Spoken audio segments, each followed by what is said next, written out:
2022 Douglas County Board of County Commissioners Business Meeting. We want to welcome those of you who are with us in the Douglas County Courthouse, as well as those of you joining us online via Zoom. Sarah, can we turn the mic up a bit, please? Thank you.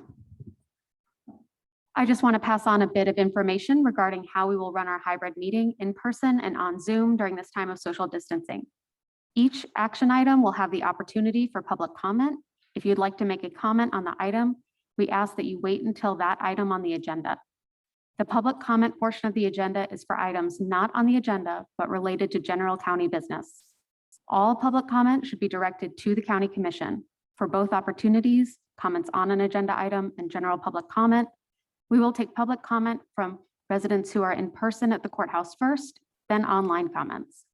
All public comments will be limited to 3 minutes. If you have public comment on an agenda item or under a regular public comment, please use the raise your hand function on Zoom. Staff will call on you and move you into the meeting, at which point you will be able to unmute. We ask that speakers give their name and address for the minutes. The county reserves the right to shut off the microphone and remove any speaker from the meeting if they are vulgar, rude, or inappropriate. If visual aids are used during the meeting, the presenter will share the screen with the call. Participants will not be able to view them without a computer, smartphone, or tablet. All participants will be entered into the meeting with their audio muted, meaning the commission and the public will not be able to hear you. Presenters will be unmuted when their agenda item comes up. We ask that all online presenters use good conference call etiquette, mute their line when not speaking, and introduce themselves each time they speak. A recording of the meeting will be available on our website after the meeting. Our first item of business today is a discussion of chair and vice chair roles for the 2022 calendar year. We traditionally take up this discussion in our first meeting of the calendar year. We follow KSA 19-219, which says the commission has 30 days from the second Monday in January to organize. This year, we're having a community conversation about potentially voting on an expansion to 5-member commission. And as we look at potentially changing our traditions and the way we structure our commission, I believe it's important for us to have a public discussion about how we want to organize the leadership roles on our commission.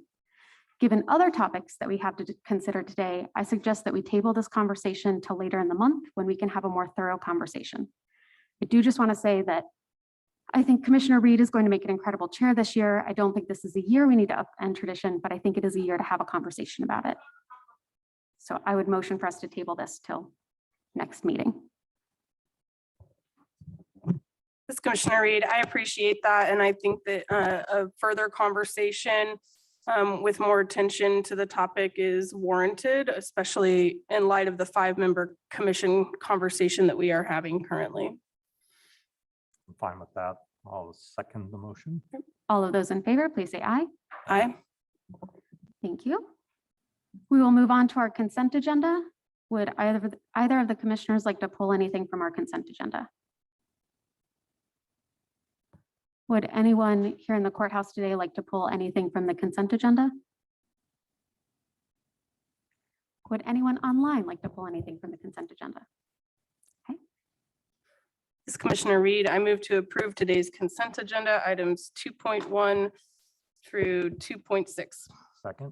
Second. All of those in favor, please say aye. Aye. Thank you. We are going to move on to general public comment. I just want to remind folks that if you have a public comment about an agenda item, including the current mask mandate, we ask that you wait until we get to that item on the agenda. Do we have anyone present for general public comment?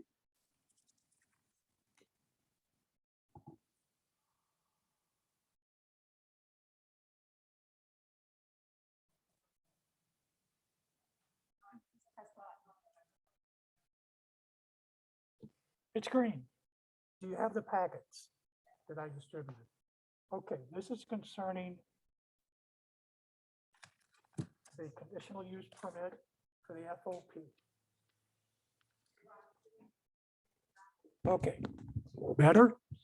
Oh, I can hear myself. First page. Only one of the 6 tested sites is a residence.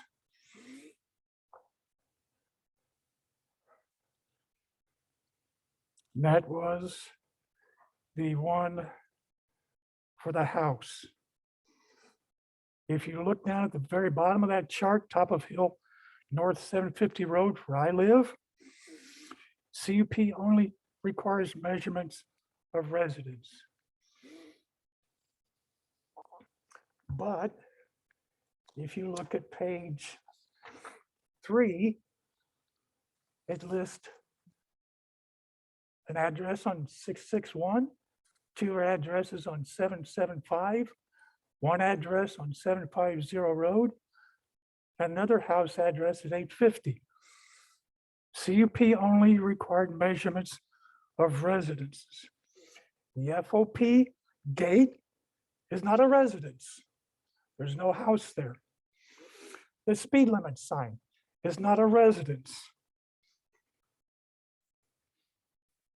Roadway near driveways, they're not residences. An intersection is not a residence. Where's the truth? Which fact do we follow?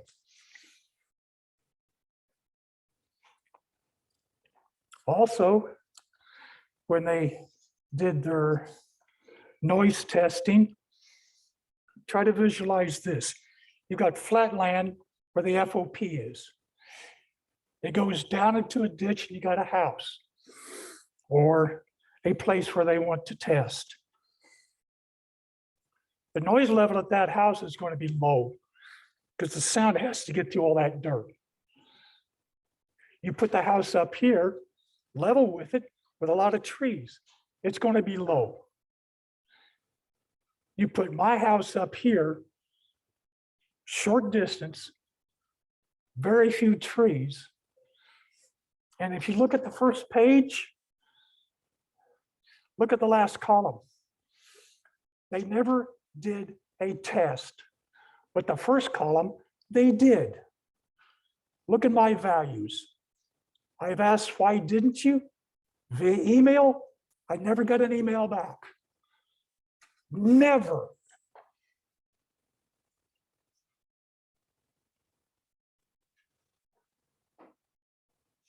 There's some confusion. They call closest receiving point. Then they'll call it a residence. Which is it? Over here, you've got a bunch of receiving points. Over here, you got a bunch of residences. Which truth do we go by? I do not trust the people that are doing the CUP review, not you guys, but coming from the FOP themselves. It's the cops investigating themselves. They're supposed to have 50 trees? Not necessarily. If they die, they die. If they want to put a pathway through it, they put a pathway through it. Sir, The your noise time is level at up. my house increases all the time. Sir, your 3 minutes is up. Thank you.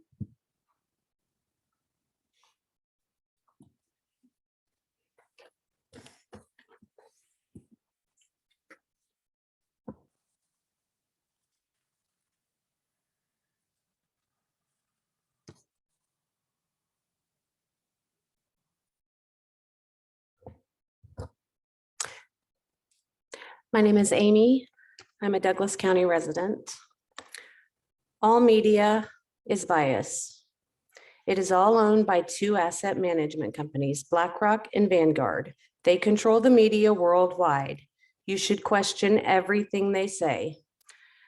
I know one thing they aren't talking about is our resilient immune system.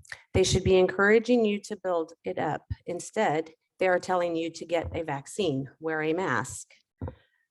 For the last year, okay, let me find my place again, sorry. For the last year, I have been taking D3, zinc, vitamin C, and my multivitamin to build my immune system. I think I had COVID in February of 2020. I had it again about a month ago. It was so much easier this time. That's how it works. You actually build natural immunities. They are your army. So the whole idea of sticking foreign ingredients into your body to keep from getting it is crazy to me. You also have to ask yourself, why did they change the definition of vaccine to include this one? In the words of Aaron Cece, It is dystopian for the government to give Pfizer billions, mandate Americans to take its product, prohibit Americans from suing for the harms, but yet refuse to let Americans see the data. Kids definitely don't need to be vaccinated. There is a 0.007% chance of them dying or becoming seriously ill from it. My neighbor boy had it and he said all he had was a headache. Unbelievable that people are so eager to stick their kids with it. It forces the body to make toxic spike proteins. These proteins often cause permanent damage to children's critical organs, brain and nervous system, heart and blood vessels, including blood clots. There is also mention of it harming their reproductive systems. Just so we're clear, you cannot repair a genetically reset immune system. The vaccine makers don't care about your health. They care about money in their pockets. Why do you think they see so many pharmaceutical commercials on TV? Big pharma don't fall for it. Get back to natural proven stuff that is harmless and cheap. Even wearing a mask hinders your immune system. You are supposed to come across germs. That's how you build your immune system. They have done everything in their power to keep you from believing in getting ivermectin and HCQ, both of which are helpful to treat COVID. Masks are disgusting. The masks should be optional. They are terrible and pointless for kids. So why are our children sacrificing their physical and mental health to protect adults? We are supposed to protect them, not the other way around. You can go to VAERS, VAERS, Vaccine Adverse Reporting System to get numbers of deaths and adverse reactions.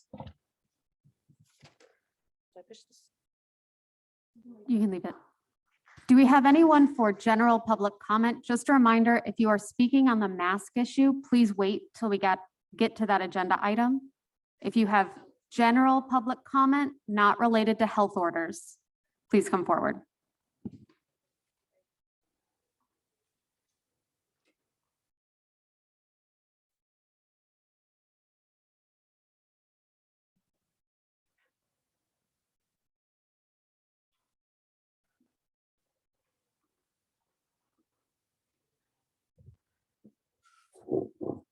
Hi, I'm Adra Burks. I'm a resident of Douglas County.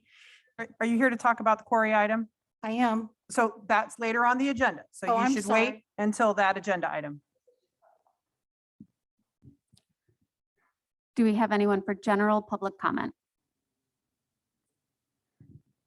Do we have anyone online for general public comment? Okay, we will move to item 4.1. Consider emergency health order of the local health officer and the Douglas County Board of County Commissioners. Sarah, do we have a presentation on this item? Yes, Commissioners, Dan Partridge with the Lawrence Douglas County Public Health Department is here, and I believe we have the health officers on the Zoom screen, as well as legal counsel for the Health Department, Brad Finkeldye. I'll turn it over to you, Dan. Thank you. Commissioners, I'll be very brief. I just wanted to go over some statistics that we use to kick off each unified command meeting. We last met last Thursday, where I presented some very sobering statistics, and I look at the statistics that we've reported this afternoon, and it continues an upward climb. So in the last 6 days, we've seen over 2,000 new cases. We're at over 18,000 now. Our 14-day rolling average went from 96 on last Thursday to 231 today. Our active case count went from an all-time high of 2,300 last week to 4,042 today. Our deaths continue to climb at 116, and our hospital system continues to see increased loads, and they stand at 20 cases today. When we look at our screening, 22% of everyone who's getting tested this last week has been testing positive. So this is the environment that we're trying to respond to and why we're here tonight. And so thank you very much.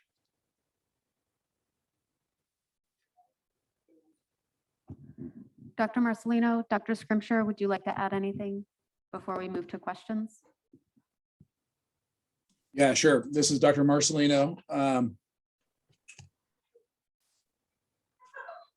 We are currently obviously experiencing a huge COVID surge.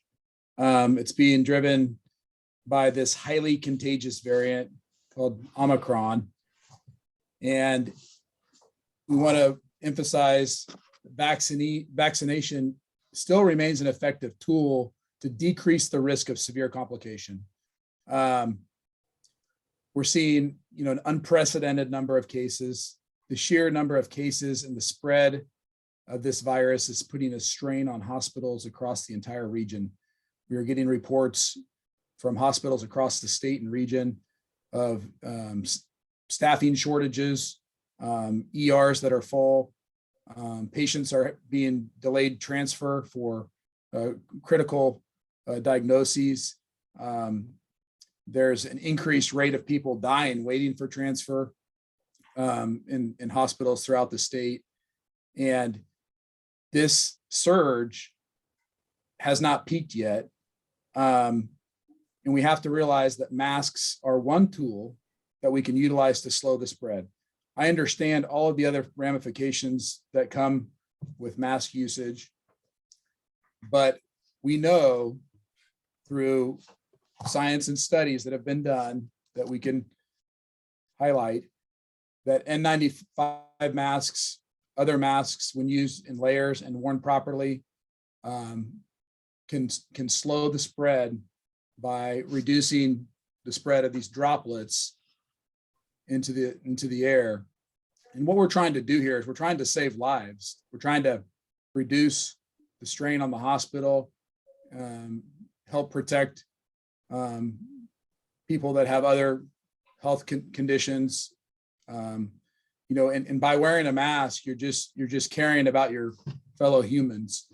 This is a temporary mask mandate to help mitigate this surge. I also want to say that I recognize that everything else is important as well that people have talked about, and that's taking care of your health. It's clear that there's high risk conditions that lead to increased risk with COVID. So people are talking about, doing other things. So exercising, eating healthy, vitamin D is important. Maintaining a healthy weight, not smoking. All of these things are very important when it comes to these pandemics. I mean, we're going to have, issues in the future with other potential viruses and pandemics. And it's important to have that background health with making sure that you're doing all these things to keep yourself healthy. And that's going to reduce your risk a huge amount. But at this point, we are recommending, a mask mandate to slow the spread.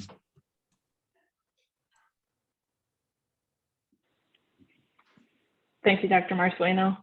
From the perspective of the healthcare system, specifically those of us who take care of the Douglas County community, we were in the middle of a Delta surge, and then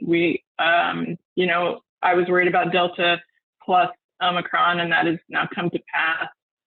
My concerns with that wasn't necessarily that it was more deadly, just that it is exquisitely more contagious. And as a result of that, I knew that we were going to see a lot of cases in a short period of time. And as has happened with previous surges, we usually see our healthcare workers first. They'll turn positive first. So I was worried that we would be down a bunch of healthcare workers and then see a surge, and that is exactly what's happening.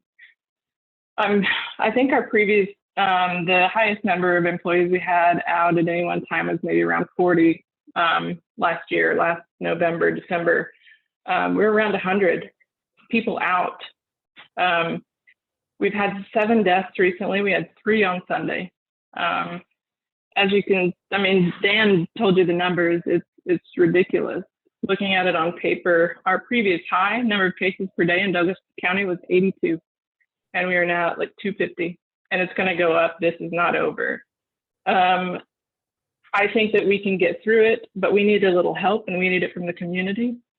So from the perspective of our healthcare system, our nurses, our therapists, our respiratory therapists, everyone who works in our hospital and clinics, we need a break.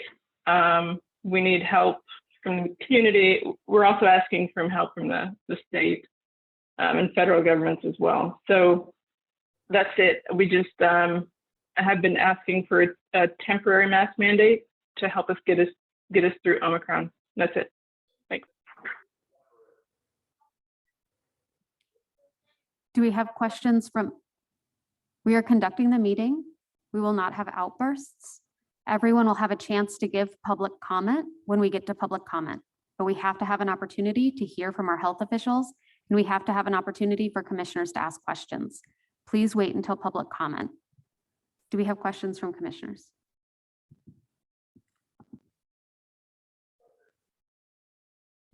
Dr. Scrimshire, thanks for being here. Dr. Marcelino, thanks for being here. And Dan, thanks for being here. Can you talk a little bit more about the strain on the hospital and give us a picture of if cases continue to go up, if we don't take these mitigation measures, what do you think will happen? I mean, what is the scenario that we're stop? You will have time for public comment. This is our time to ask questions from those presenting. We want to hear your public comment, but if you continue to outburst, we'll not have public comment, we'll vote and we'll move on.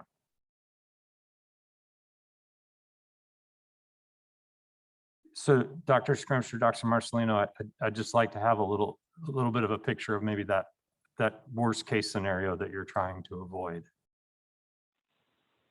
We're already started. I mean, we've already started it. And this, I'm not talking about our hospital, I'm talking about the entire region. And as such, it makes it even more difficult because we have nowhere to offload people. So when everyone is experiencing the same thing, we cannot transfer patients out. So increased ED wait times, no ED beds. We see people sitting in the ED after admission for hours or days. Early last week, I think I saw 3 consults in a couple days in the ED. These are people that have been admitted, but they're stuck in the ED. We can't transfer people out for other services, so critical services. Like we don't have cardiothoracic surgery in our hospital, but we can't transfer a patient out if they do need it. Talking on a call earlier, KU Med is not taking certain types of heart attacks. It's just medical management because there's no beds. They don't have any beds to do anything either. We will start cutting back on surgeries. We start with elective surgeries. So, things like hip and knee replacements. They're not emergent, but people still need that care and they're going to get put off. On the call this morning, we call it the CMO call. It's just a bunch of area hospitals. Every single hospital, except for maybe one, had already cut back on their surgeries, at least elective surgeries, some of them up to half their surgeries. We are looking at going into what we call contingency and crisis staffing modes, which means we have to bring people back earlier than we would normally out of quarantine and isolation. So if a nurse has COVID, we would normally have that person isolate for 10 days. We're bringing them back at 5 days, but keeping them in an N95. There's something else. It's just, it's not any one thing. The most important thing is when we have to we have to choose who gets a ventilator and who does not. I mean, that is what all of this leads to. When we have no beds, or we have beds, we just have no nurses to take care of those patients. We have to pick between people who gets care and who does not, which is never a place you want to be in. Staffing numbers, sometimes they'll put an increased load on the nurse. So instead of 3 or 4 patients for a typical floor nurse, they'll end up with 6 or 7. It's not standard of care. There was a hospital in Excelsior Springs that could not transfer a patient out for dialysis. They don't do dialysis there, so they had to learn how to do peritoneal dialysis. I mean, it's just, go back 5 decades in how we take care of patients. It sucks, and I would like to not be there. I have a question for Brad.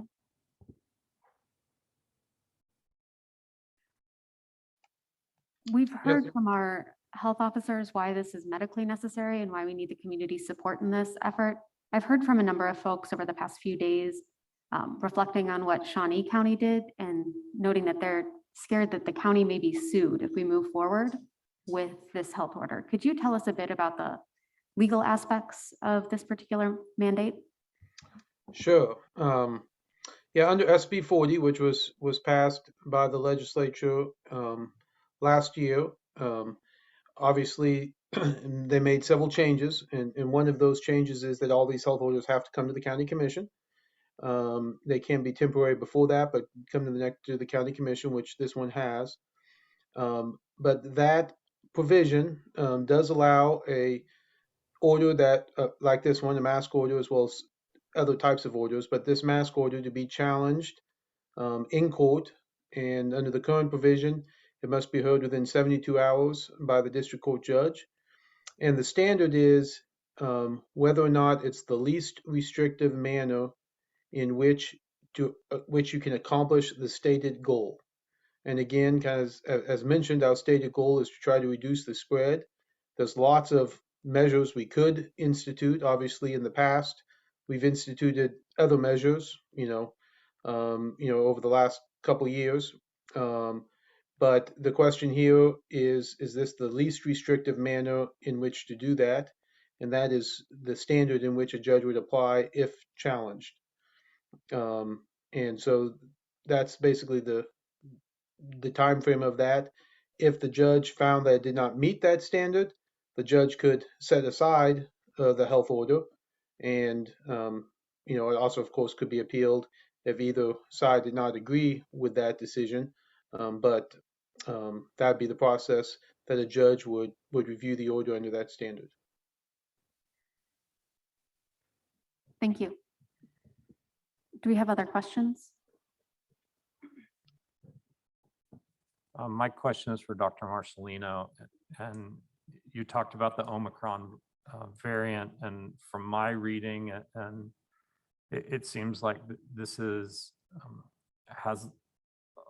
a lower impact, and that may be incorrect. I'd be interested in your take. If we are seeing a variant that's coming through that seems to have lower levels of symptoms, and yet our hospitalizations are high, it seems like our hospitalizations are the highest that I remember in the pandemic. Is it still Delta? I mean, can you give a little bit of background on that? So kind of at the end of last year, in the month of December, it primarily was Delta. What we saw was Omicron working its way from the East Coast to the West Coast. And once Omicron gets into this area, then it's going to spread very quickly and become the predominant strain. And that's most likely what we're seeing now is Omicron as the predominant strain. We would like to get a lot more sequencing out of the state to determine exactly if that's the case, but modeling from the CDC and from other places have determined that Omicron is the predominant strain and likely is, the one that we're seeing. Now, that's not to say that Delta is not here, but I think we have to be very careful about saying that Omicron is not as dangerous as Delta. We're basically, living an active study right now. We have this wild virus that's basically we're learning from every day. We're learning more about it. We're learning what it does. We're seeing kids that are hospitalized at Children's Mercy. Children's Mercy is getting slammed with patients. We're seeing kids that are unfortunately dying. And so we have to be very careful about saying that Omicron is not as dangerous. It does appear that it possibly is not quite as dangerous, but we have to remember it's a math problem. If we're seeing just a huge spread of Omicron and the rate at which it's spreading, the sheer number of people that are going to contract it are going to be the problem. It's going to equal or surpass the amount of hospitalization that we've had in the past because of the percent that we don't have vaccinated and the percent of high-risk patients that we see. And we're seeing patients that aren't high risk.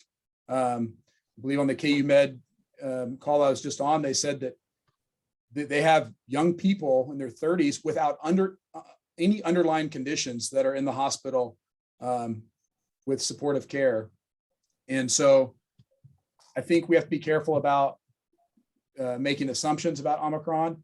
And the main factor in that is the sheer number of cases that we're going to see that's going to put a strain on the system. If Dr. Scrimsher has anything to add to that. Yeah, we're still getting data from other countries. I just saw something that it was, can't remember the countries, UK and Denmark, I think, compared to Delta, maybe a 35 to 55% reduction compared to Delta in the number of hospitalizations. So it's not zero. And then, 10% of 100 is very different than 5% of 10,000. And because it's so infectious and happens all at the same time, they're all in a short span of time.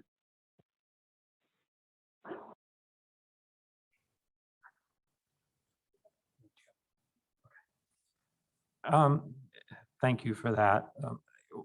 My next question is this: the mandate specifically before us is around masks. Can you give me a little bit of a picture? I've been asked in the community, why didn't it include anything about numbers for gathering? There's nothing in there about gathering. There's nothing about closing restaurants. Just give me a little bit of picture into why you decided not to include those in this mandate.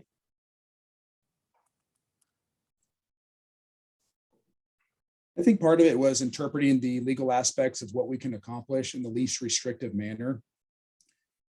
I think we have an opportunity with masks to make a difference. And I know that there's data that certain masks aren't as effective as other masks. And we have to wear masks properly, and wearing good fitting masks with multiple layers is important. But I think we have to remember that it's going to help. It's not perfect, but it will help slow the spread. And what we're trying to achieve is we're trying to reduce the amount of illness and strain on the system so we can slow the spread. Now, we have considered and are considering those other measures. Those aren't off the table. We're hoping that we can get a hold of this situation by coming together as a community and doing the right thing and wearing masks when you're around others. And we're hopeful that that'll make a difference. The next step would be to look at reducing capacity, spreading people out.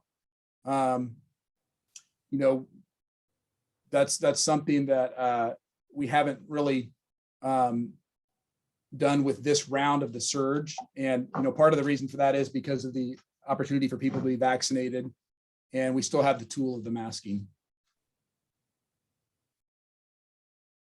Thank you. Okay, we are going to open this item up to public comment. I just want to remind folks that we limit public comment to 3 minutes per person. Sarah will hold signs up for you as we go through that 3 minutes. We will start with the list that I have of folks here in the courthouse. For those of you who are joining us via Zoom, please use the raise your hand function and we will get to Zoom comments after our in-person comments. We will start with Paul.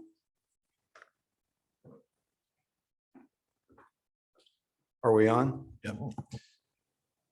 The mandate was brought before there was public comment. What we're experiencing tonight is a misuse of our law enforcement against a peaceful group of people that wish to speak on this. And what we're seeing on these people online is the delusion that power trips create. The data has clearly been falsified for profit and agenda. This is not temporary. For 2 years, your actions have been incredibly detrimental to our community and lost jobs, lost business, upheaval, lost friendships, social contact. Children should see leadership from adults and their parents. Instead, they're seeing nothing but fear. Children should be thriving. Instead, they can't breathe and they're living in terror. This is overreach that is crushing civil liberties. Those who agree are surrendering their freedoms. Those who are opposed can't get food. Those who agree are now oppressing others in the worst form of fascism and Nazism since 1933. Hospitals are filling because people cannot get service elsewhere. People are dying from suicide, overdoses, and the unavailability of hospital care. This is murder that needs to see accountability. Officers, and any police that listen to this, as you swore an oath to defend the Constitution of the United States. Our rights to life, liberty, and pursuit of happiness are completely under assault. I ask you to arrest these people for breaking the Constitution of the United States, for inciting civil unrest, for gross child endangerment, for negligence against the elderly, and for crimes against humanity.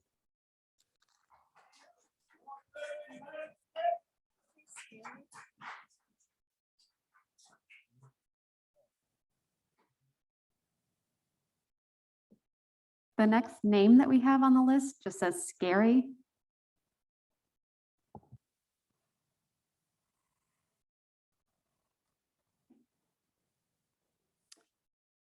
Good evening. I'm here tonight to request that you do not renew the emergency health order dated 1/5.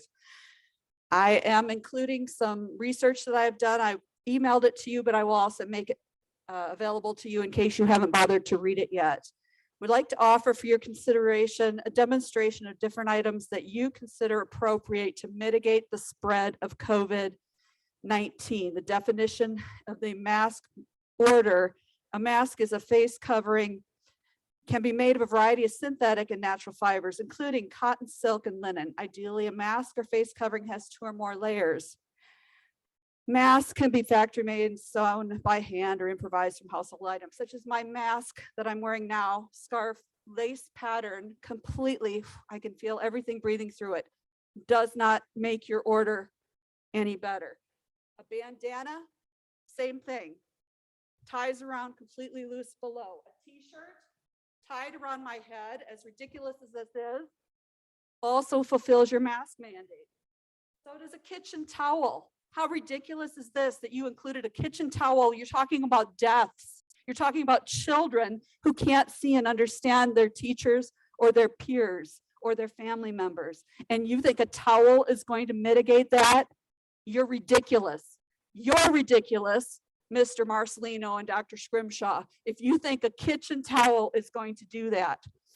This will not meet the stated goal of mitigating the spread of coronavirus in Douglas County. I'd also like to tell you that I traveled over Christmas. I was in an airport in Dallas. I saw a little family, nice little family, girl 6 to 8, another girl 4 to 5, and a baby in a stroller, 1 to 2, not sure. The older girl was trying to keep the baby quiet. She was pulling faces at him and doing this kind of thing with him. He couldn't see her. He had a mask on. She had a mask on. All he could see was her little bit of eyes. That child is not getting anything socially, emotionally. That's his family member. That is the definition of child abuse. Please read my mask mandate against the mask mandate document. My sources are unimpeachable. The current science is evolving, but facts are undisputable. This order is inconsistent and arbitrary. The order ignores proven therapeutics and the science behind the severity of the Omicron variant. Additionally, the order ignores proven science that it's an airborne virus and cannot be controlled via cloth masks or scarves or t-shirts or kitchen towels. Finally, the least restrictive way to enforce mask mandate would be to mask the sick with N95s, not the healthy. Additionally, without enforcement guidelines, this order is just an exercise in futility. I have been in hundreds of businesses since Friday. Not once have I been asked to put a mask on. You have no authority. Next, we have Luke and then Sarah.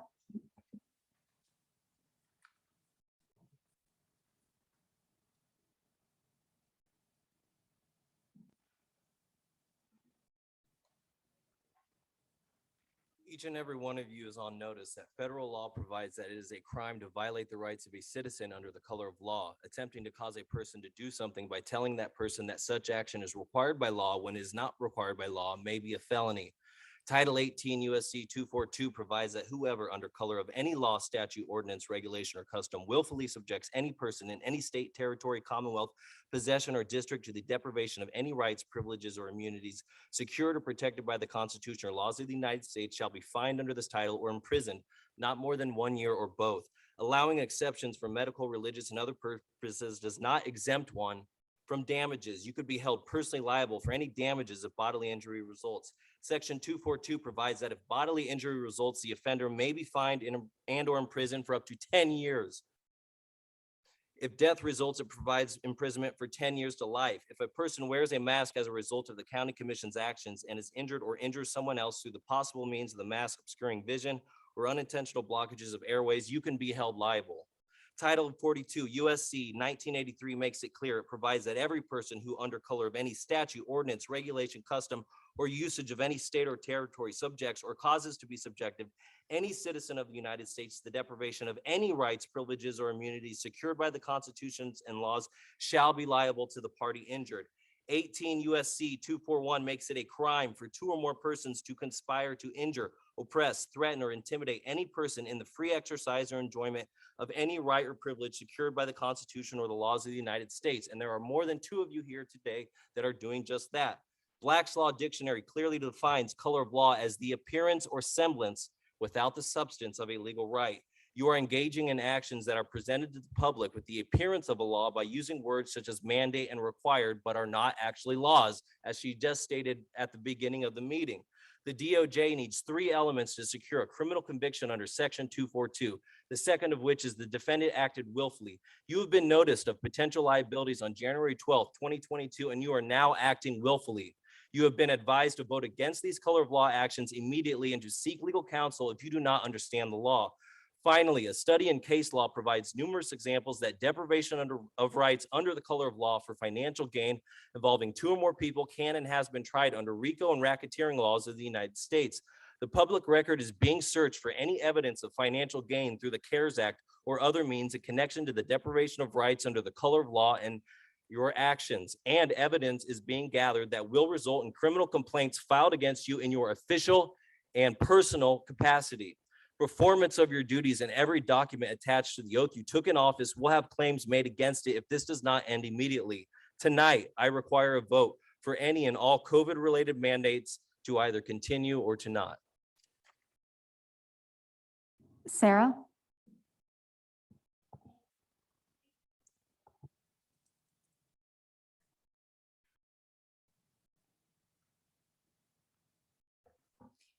My name is Sarah, and I'm a resident of Douglas County. All I just want to say is I will not comply, and I do not consent to this mask mandate. Lastly, all I really want to say is I know who I answer at the end of the day. Who's your higher power? You answer at the end of the day. Judgment Day is coming. You're all of you guys will have to answer for the actions you're doing today. Thank you.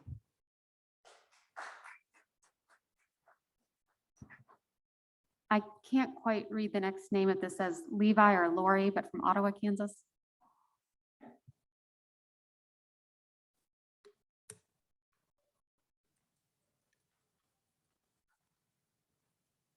My name is Levi and I work here in Lawrence.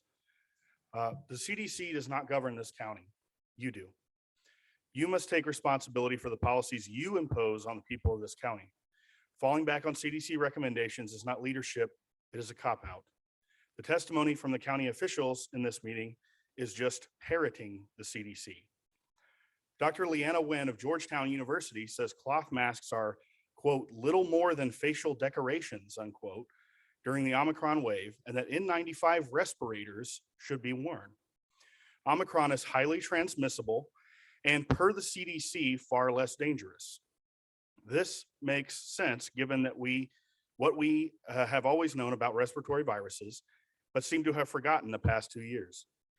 Are you going to mandate that everyone wear an N95 or KN95 mask to enter public accommodations in Douglas County? Who is going to fund that? In the face of the worst inflation in this country in 35 years, are you going to mandate that the poor of this county pay for N95 masks to enter public accommodations? This virus has an animal reservoir. It's not going away ever. Are you going to impose mask requirements every year forever? Further, there are negative health impacts to universal mask wearing. According to one study published in Clinical Research in Cardiology in 2020, quote, ventilation, cardiopulmonary exercise capacity, and comfort are reduced by surgical masks and highly impaired by N95 face masks in healthy individuals, unquote. Another study in the Journal of the Neurological Sciences published in 2020 found that, quote, use of N95 respirator mask results in significant alterations in cerebral hemodynamics, unquote. This included an increase in carbon dioxide levels. They found that using a, quote, powered air purifying respirator, unquote, was necessary to alleviate these mask-induced conditions. Who is going to pay for these respirators? Every other year, on average, hospitals are filled to capacity thanks to influenza. Yet, county commissioners haven't imposed draconian measures like this. In the past, we have used wise judgment to avoid performative measures like this. Just today, Dr. Anthony Fauci was quoted by CNN saying, quote, Omicron, with its extraordinary, unprecedented degree of efficiency of transmissibility, will ultimately find just about everybody, unquote. The logical conclusion here is that a mask mandate today is pointless. Cloth masks are pointless. Ultimately, this comes down to judgment. Are you going to farm out your judgment to bureaucrats in DC, which even our Democrat governor has said is a bad idea, or are you going to think for yourselves? In this mandate, in the unfunded mandate, you are imposing on access to public accommodations. You cannot shift the blame on so-called experts when it is you who have chosen to take their advice. Sir, your time is up. Thank you. We'll move on to Carrie.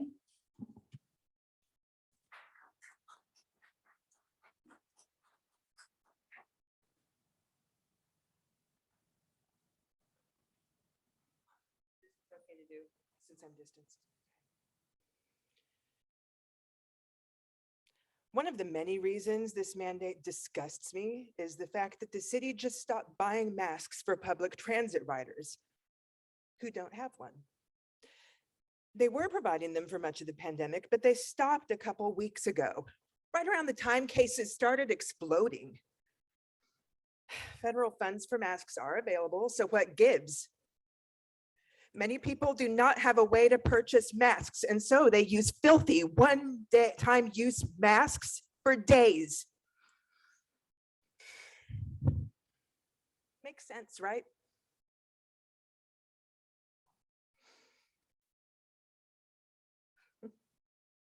Super safe and healthy. Well, perhaps they could use a scarf per your mandate. Oh, but guess what? Federal mandates are different than the city mandate. They define legal face covering differently than local mandates. Federal law requires all kinds of accommodations of Lawrence Transit riders, including but not limited to waiving fare. If someone has a trained psychiatric service goat, federal law allows that goat to ride. Fun facts. But your mandate puts drivers in the position of denying rides without accommodation to people who are not wearing appropriate face covering outdoors while waiting for the bus, which again is defined differently federally and locally. The CDC specifically recommends no mask requirements outdoors as related to the federal mask mandate. But who cares what those criminals and charlatans at the CDC say? Not any of us, not me, not you. All right. Apparently we have more in common than I thought. But your mandate puts drivers, oh, sorry. If the city were continuing to pony up a few $1,000s for masks instead of spending 7.6 million on yet another roundabout, I'd see slightly less of a problem, although I continue to believe there's no basis for mandating masks at all. I am convinced, however, that the onus is on the city to provide acceptable masks to public transit riders, should anyone require one. And they do. as long as there is a federal mandate on specific types of acceptable face covering. Your actions directly and negatively impact the most vulnerable residents of our city. Apparently, you are also fine with people breathing through disgusting disease-ridden rags and paper masks with gross dirt and stains on them, as long as we're all safe, right? Provide this important accommodation to the riders on public transit. You have millions in federal COVID money and you have to spend it. Why not spend some of it on people who depend on public transit as a lifeline? If your goal is safety, great. Make decisions that prove it. Keely,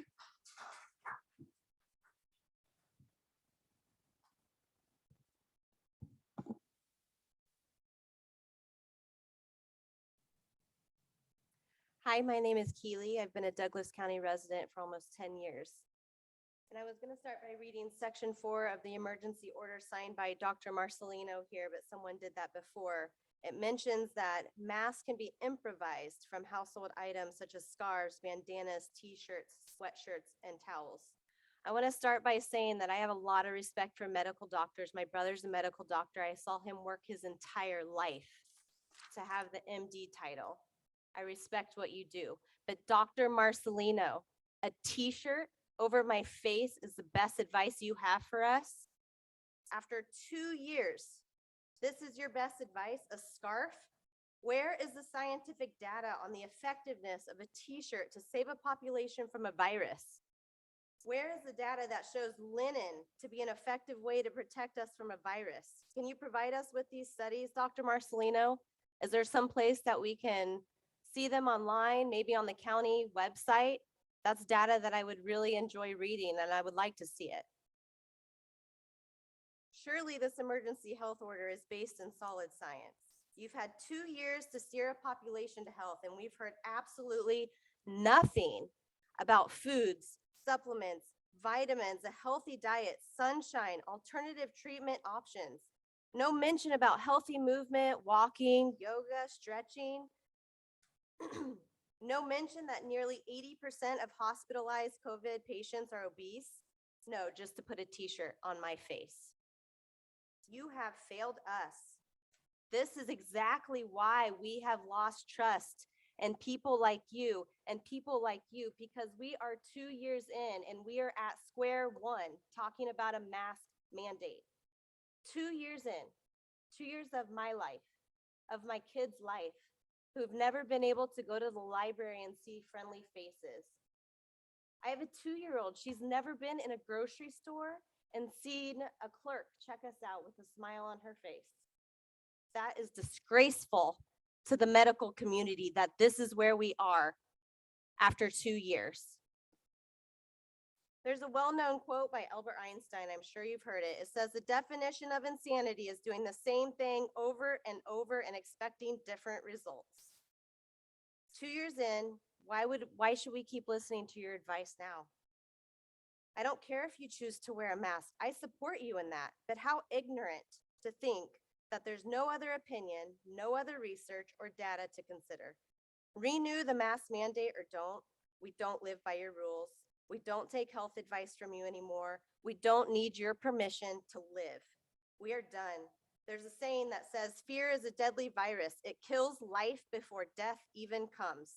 You've done nothing to empower or uplift this community and everything to keep us living Your in time is fear and up. divided against each other, and we are done. Rachel,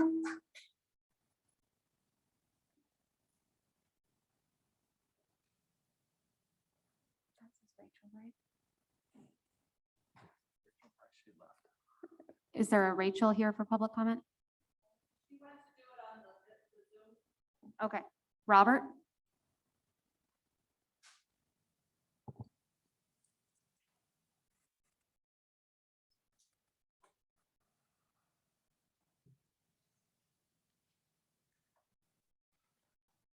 Robert Fuller, Lawrence, Kansas. Commissioners present, commissioners on Zoom, gallery.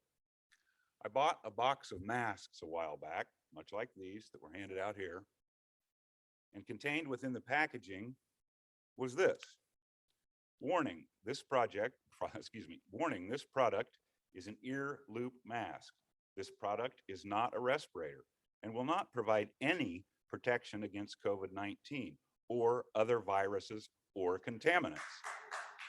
Wearing an ear loop mask does not reduce the risk of contacting any disease or infection. User is solely responsible for the selection of the appropriate personal protective equipment for the setting and application. Change immediately if contaminated, single use only.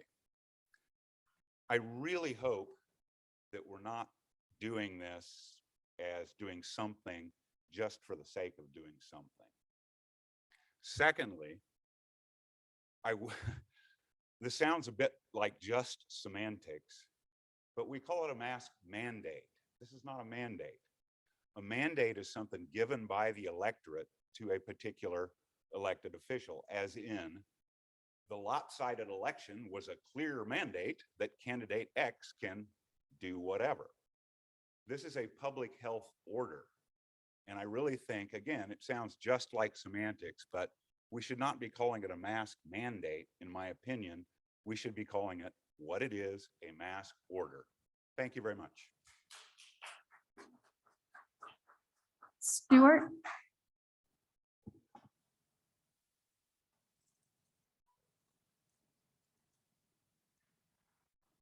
Stuart, Lawrence, Kansas. I actually had 3 questions. I'm going to try to read them out. It'd be nice if I could get answers on them. This was meant more for the public health people about the mask mandate. What is the percentage of transmission reduction of Delta and Omicron with cloth masks, surgical masks, and KN95, meaning how much does each type of mask actually reduce transmission? Because I've heard the word reduction multiple times. I've never actually heard any hard data. With the CDC stating that 75% of all COVID deaths had 4 or more comorbidities, that 40% of COVID hospitalizations are with COVID, not because of COVID, and the overall risk of death for people 0 to 18 has only risen by 0.648% and 20 to 30 by about 2% throughout the entire pandemic, and that Omicron population hospitalization rates in South Africa, which was the originator of it, were only 1.7% of cases versus the 19% case with Delta in a country with only a 30% vaccination rate.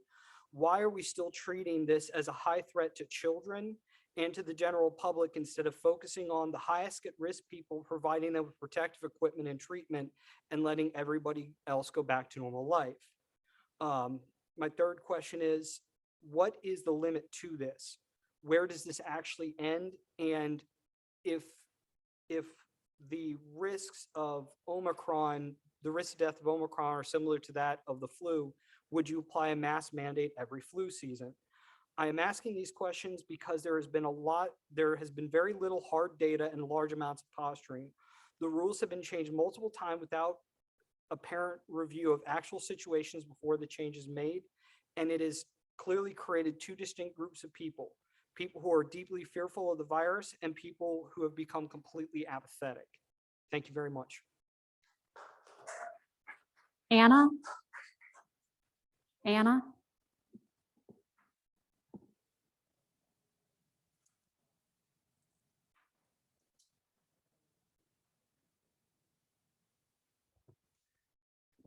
Hello, I'm a Douglas County resident. I have been for quite a while.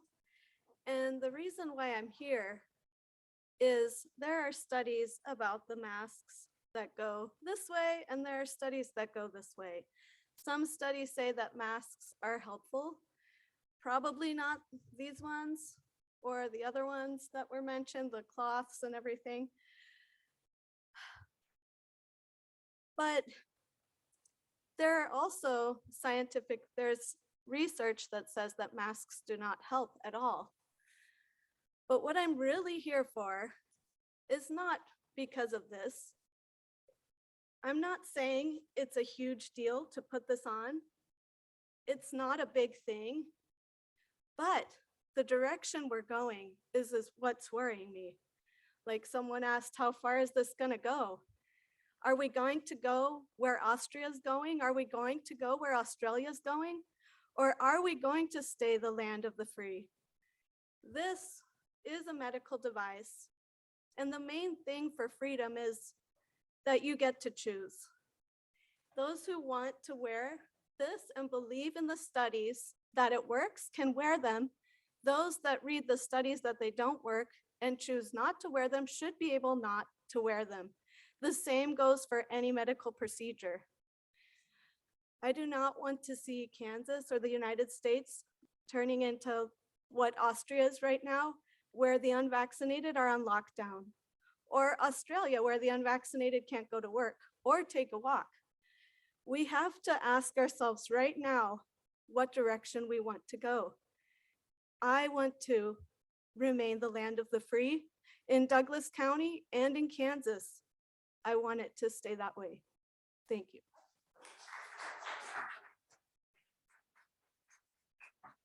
Linda?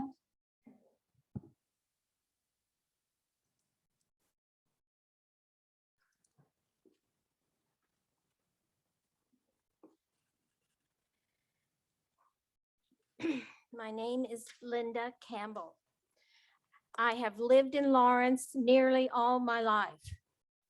Evidence has been presented to you that masks do not prevent the spread of disease. In fact, they are harmful in many ways. Masks are not used to control disease. Masks are used to control people.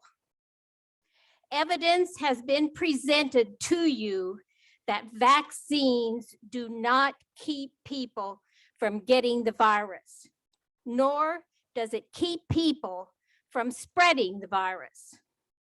Vaccines are not used to protect people. Vaccines are used to fill the pockets of billionaires. You know that ivermectin works.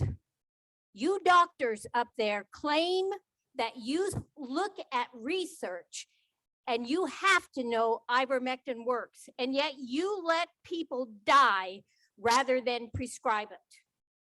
You are supposed to be working for the people of Douglas County, but instead you work for the globalists who want a totalitarian government to rule over the world.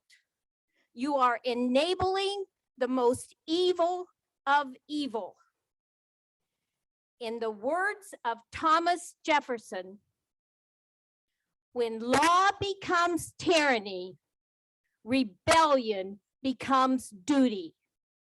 I will not comply.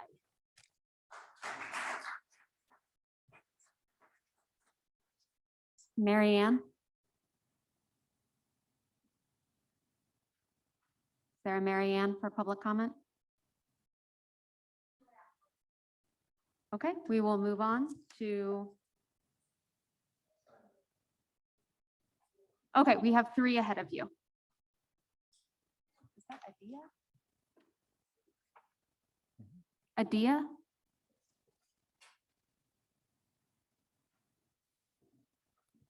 Mike?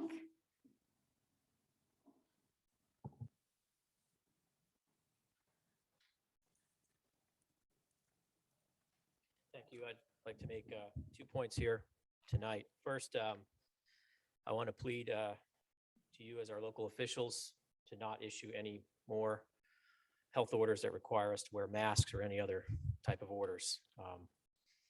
Despite the alarmists in the media and the dominant variant, Omicron, as we've heard tonight, is significantly less lethal and has less hospitalizations as a percentage of cases, as proven by all nations which have experienced the waves before us. As such, we're entering what we should be calling the endemic, where the less lethal variant allows most of us to acquire natural immunity rather than receiving endless ineffective boosters of an obsolete vaccine. And I'll add that if 100 healthcare workers were out of the hospital this week and they were required to be vaccinated, how can we say the vaccine is actually working? Now, also, ever-shifting guidance by the CDC is recognizing that many of the masks we've been wearing, as many have repeated, are ineffective due to these highly transmissible variants. And many of the prior mandates put in place knew this, but they attempted to placate the most fearful through virtue signaling, as others are seemingly trying to do tonight with us. Again, I'll ask around the masks and the proposed mask order. We're in the increasing portion of the spike right now, and we've seen several other spikes where we reach a maximum and then we go down. So what happens when we put a mask order in place, only to see the natural progression of this wave reduce in the weeks to come? You'll all claim victory, yet you'll have no proof that the masks actually did anything. And furthermore, we've had a mask order for a week and cases are still rising. What is the masks really doing? Finally, I'll add that those locales considering N95 masks are violating federal law. N95 mask usage is regulated by OSHA in the workplace and requires each facility to have policies in place that include record keeping, medical evaluations, proper instruction, fit testing, effectiveness testing by each wearer, and for that to be recorded, and cleaning and disposal procedures in place as well. Are we prepared to do that for every business, every school, with every student? I don't think so. Second point, I urge county leadership and health officials to focus on the endemic. Let's promote policies and resources that are focused on the most vulnerable, allowing the healthy and the COVID recovered people, whether they're vaccinated or not, to return to life maskless and without discrimination with respect to vaccine status. Let's encourage those who can contract the virus to work with the local doctors to gain access to treatment options, whether it be monoclonal antibodies or medicines such as hydroxychloroquine or ivermectin. Any patient should have access to an off-label treatment if they consent, irrespective if it's fully endorsed by the FDA. One of the great missteps our health officials have made in the last 2 years is focusing solely on lockdowns, masks, and vaccines, and not early treatment, not treating each person as an individual. Finally, let's eliminate vaccination as a condition of employment so that Sir, your people can time is up. restore. Thank I thought I you. had 30 seconds. Thank We you. will move to Marie.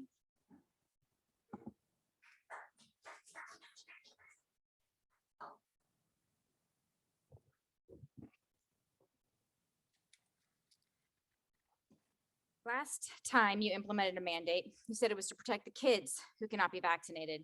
You didn't mask the adults, just the kids. You didn't mask the unvaccinated, just the kids. You did this because they could not be vaccinated. This time you want everyone to mask up. So which is it? Which time were you just power hungry? Was it this time, or is it now when the vaccine is available to anyone who wants it, but you still want to implement a mask mandate? This is not about health. Mandating something that thus far has been proven to be very unsuccessful can cause harm, especially social emotional harm to children, isn't least restrictive or narrowly tailored at all. This mandate is broad spectrum, like throwing spaghetti on a wall and hope something sticks. This is not about health. This virus is an airborne illness that cannot be stopped with homemade masks or even a surgical masks. Perhaps you should require a respirator to be worn, or at least a custom fit N95 mask on a clean shaven face if you truly think this is about protecting people from a virus. Surgical masks are designed to help stop droplets from being spread by the person wearing the mask, not to protect against breathing in very, very small particle aerosols that may contain the virus. Since this is what you're mandating, this is not about health. This order assumes everyone is infected, and that is not least restrictive by any means. The study you used to state why this mandate was needed doesn't even take into account the current existing variant you say caused all this problem in the first place. So this isn't really about health. So if this is about health, why are non-sick people required to wear a mask? Is a mask that covers the mouth and nose free from undesired side effects that in everyday use and are they free of potential hazards? No, we don't know that. Of course they're not. This is not about health. If this is really about health, why are we not mandating a daily dose of exercise and a plant-based diet? If this is really about health, why are we not mandating monoclonal antibodies treatments to hospitalized COVID-19 patients instead of remdesivir? If this is really about health, where's the public service announcement about taking zinc, vitamin C, and D every day? I won't even list the many successful treatments of C19 that can be done at home when discovered early, so as not to overwhelm the short-staffed hospitals we have here. Listing these will just make you tune out completely if you haven't already. This is not about health. An emergency doesn't last 2+ years. You have to make yourself abundantly clear. This is not about health. This is clearly about power and control. With this mandate, you do not have the consent of this governed individual, and I do not comply with your arbitrary mandate. Jason?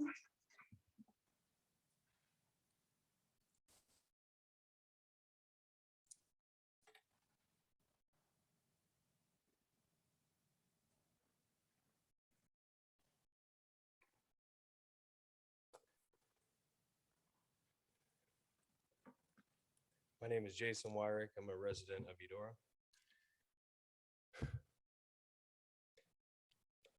I want to emphasize that first and foremost, we must try to stick together here in Douglas County. We must try to be united again. As hard as it is to not point fingers, pointing fingers and screaming and condemning the other side only makes them shut down. Douglas County, let's be better than our current administration and the media outlets. Democrat or Republican, vaxxed or unvaxxed, pro-mask or anti-mask, we must find our way back to open debate with logic and critical thinking. We must not disregard our journey, our individual life experience, and the history of the human race should be examined and play a large role in our decision-making. If the science goes against everything we knew to be true, don't you think we should test the science? A very important part of the scientific method is proving the proof and how you come to the conclusion. And a good scientist should compare their conclusion to the conclusions of others with a common goal of finding what best supports whatever is being examined. And in this particular situation, being mask or no mask. I remodel houses, and whenever we do demo on an old house, at the very least, we're required to wear these N95 respirator masks. We're exposed to the dust from asbestos as well as lead particles. And right here, I have OSHA regulations on the N95 mask preventing exposure to tuberculosis in the workplace as a bacterial lung disease that can be spread by coughing or sneezing, releasing tiny droplets. A fit test is required each and every time they are put on. Most people wear these cloth masks. The reuse of mask contaminates the mask, and mask that doesn't work will allow airborne particles to go through and be contained in the mask. And also, when you're wearing a mask, you're living in fear. And studies show that fear lowers the immune system. A lowered immune system, a person with a weak immune system may be more prone to frequent infections, obviously, the coronavirus. And people with lowered immune systems, the vaccinations probably Sir, your do not time is work. up. The Thank you. vaccines do not work as well. We'll move on to Rachel.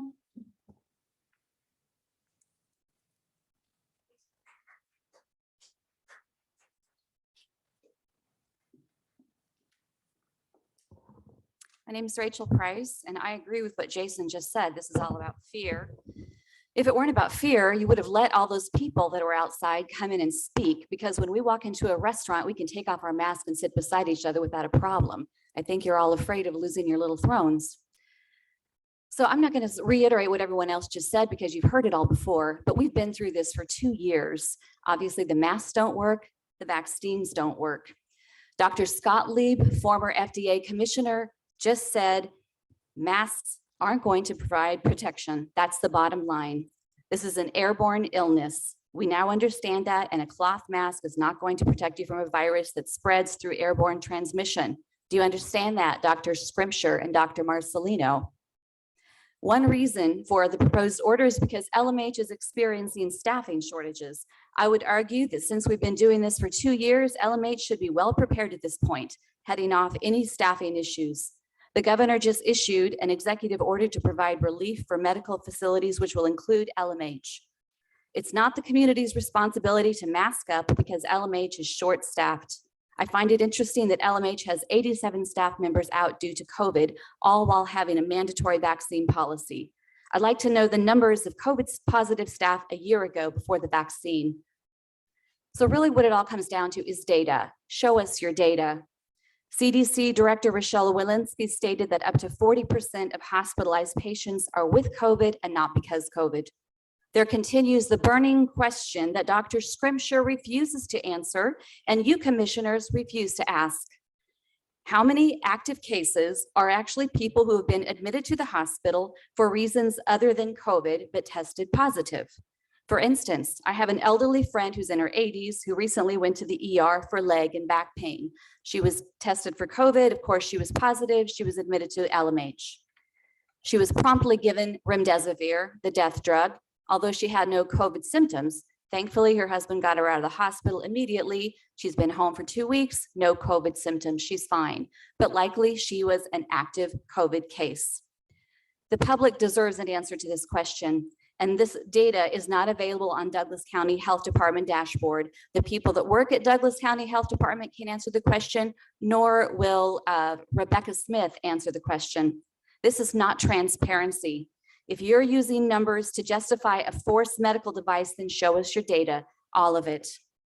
Data on the vaccine is graphed down to the minutia. There's nothing about hospitalizations or deaths for every month, for every week.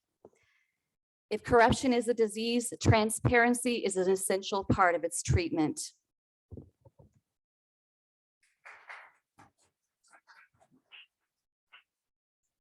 Do we have anyone else here in the courthouse for public comment on this item?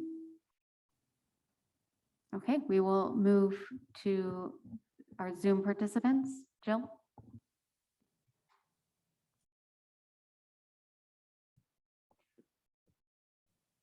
Our first public speaker is Dick.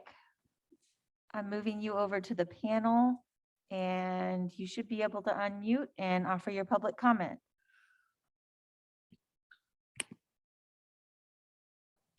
Go ahead. I am a Douglas County resident, teacher in Eudora Schools. First of all, I'd like to start off by thanking you guys once again for doing things to protect the people of Douglas County and the children in our schools. I watched the beginning and I saw the Nazi salutes when people were signing up. I thought that was rather humorous in a way because the Nazis, they wanted to kill everybody. You know, anybody who didn't agree with them. But you guys are out there trying to save people's lives and I really appreciate it. I'm encouraging you to extend the mandate. I would like to see you go all the way till March.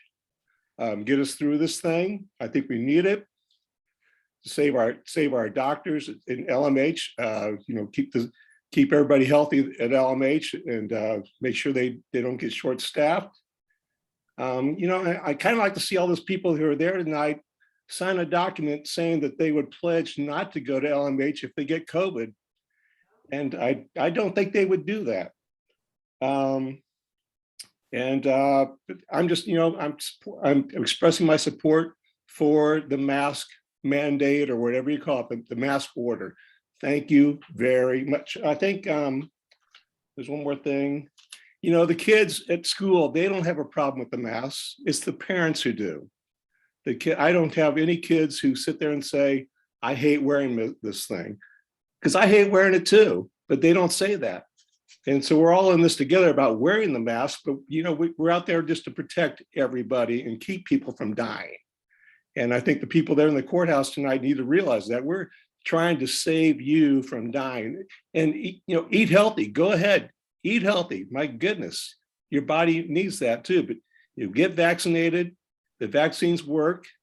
I'd like to, how many of the 80 people up at the LMH, how many of them are in the hospital because they have COVID? I'd like to know that. So thank you very much. Have a good evening. And vote for the mandate, please.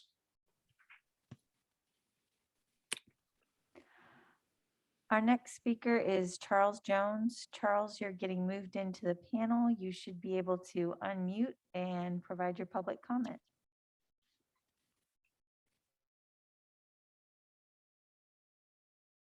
Charles? Oh, excuse me. I'm sorry. I didn't hear. I want to, I guess my first experience is after listening to this evening's presentation.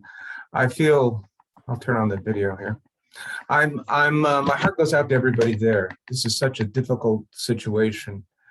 And my heart goes out to the commissioners, because I know that when you ran for office, this was not what you anticipated running into. These allegations of a power grab are so sad and so silly and so disconnected from the reality of what you're experiencing going through. I'm sure that if this issue never came up again, you couldn't be happier. We're in a very difficult situation with this disease because in part the disease fights for its own life, its own existence, its own propagation. It changes, it mutates, it comes back to us in different ways. And we're frustrated that it continues to go on, but this is the nature of the battle that we're in. In this battle, the question is, how do we get out? And I would argue that the way you get out is by respecting subject matter expertise. I don't know Dr. Scrimshire or Dr. Marcelino. I know Dan Partridge and know him to be a very good, decent, compassionate professional. But I know my own personal physician. I know the physician who treats me for my asthma and allergies. I know people who work in infection control at LMH, and they all are advocates of masking. They all are suffering the strain of a system that just can't bear as many admissions as they're receiving. It's been terribly economically damaging to the hospitals and to the allergy doctor that I go to and to the GP that I go to because they've had to cancel so many appointments. This is not meant to their advantage.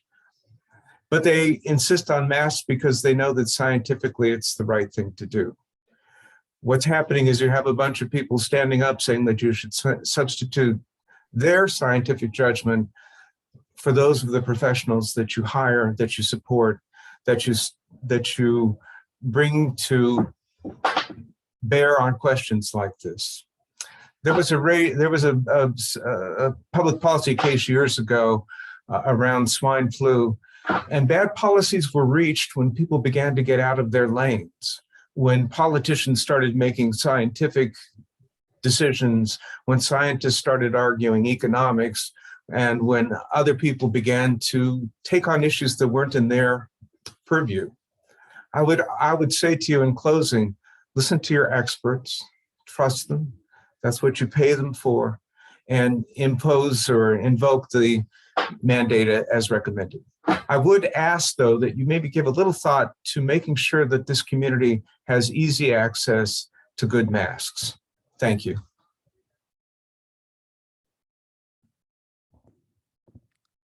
Our next public speaker will be Russ Johnson. Russ, you're being moved into the panel. You should be able to unmute and offer your public comment.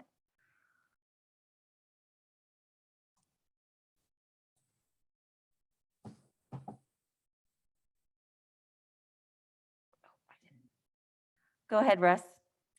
Thank you. Hi, everybody. This is Russ Johnson. I'm a resident of Lawrence. I'm the administrator for LMH Health. And I just wanted to say a couple of comments first to our commissioners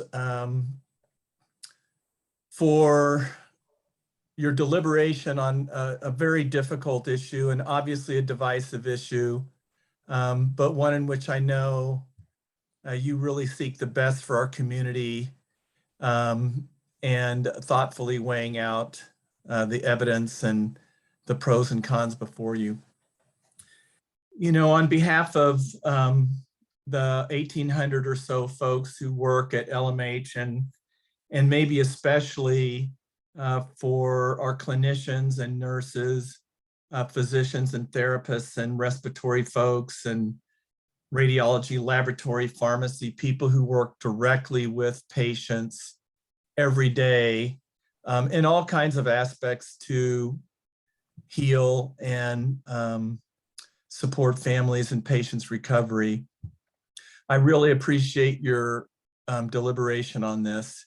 You know, I think in a lot of ways, we've been in this pandemic for a while, but this is an important moment because of the intersection of two viruses that we have. We have Delta, which has proven to be very lethal, and Omicron, which is shown to be so transmissible. And the intersection of those at this moment has really led to a workforce circumstance that is highly unusual for us. We have, as some of the folks in the gallery have pointed out, we have almost 100 people out of work right now for illness. And that's roughly 3.5 times what we normally have. And so this is a moment where action's required.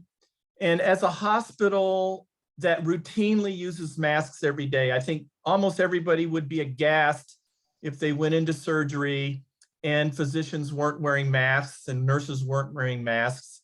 And there's a real practical and scientific reason for that. So while I appreciate the differences that people have on this, on behalf of our employees and nurses and staff who have really done all that they can over the last 2 years to be flexible, responsive, and join in this effort, I thank you for your consideration and support of this movement for public health.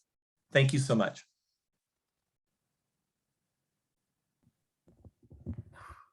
Our next public comment will be from Donna Ginther. Donna, you're being moved over into the panel, and then you can unmute.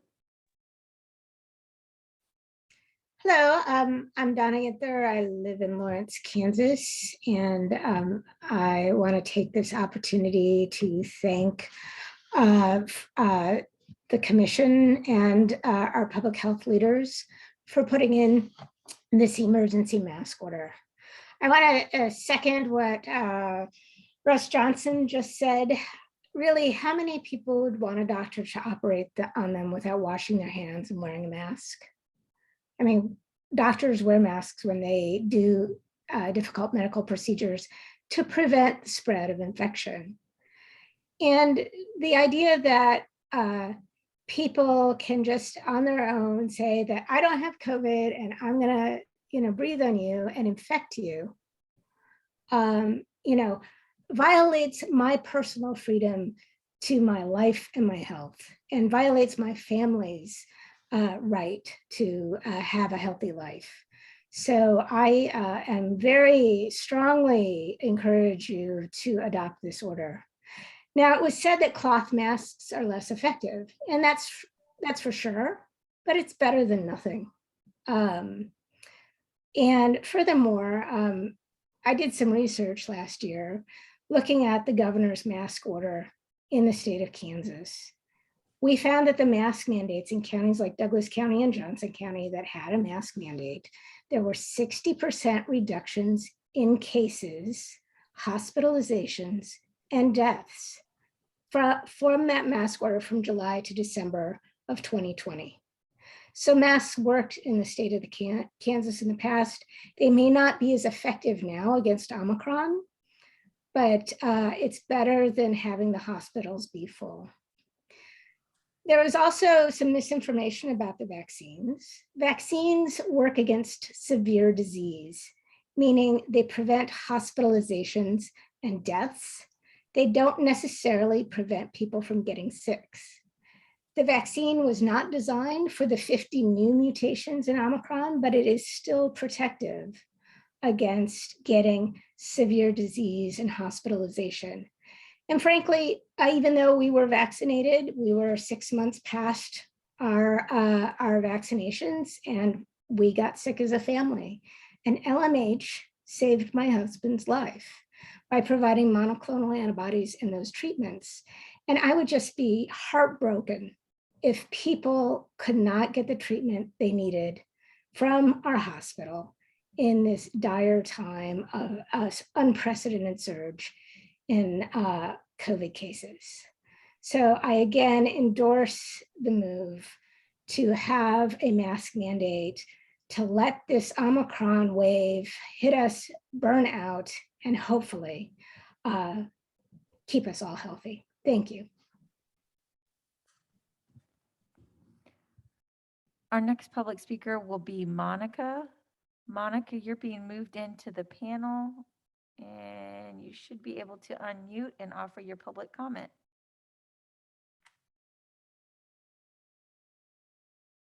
Monica, Yeah, sorry, it was doing something weird. Okay. All right, can you guys hear me? yes. Okay. My name is Monica. I am an employee for LMH.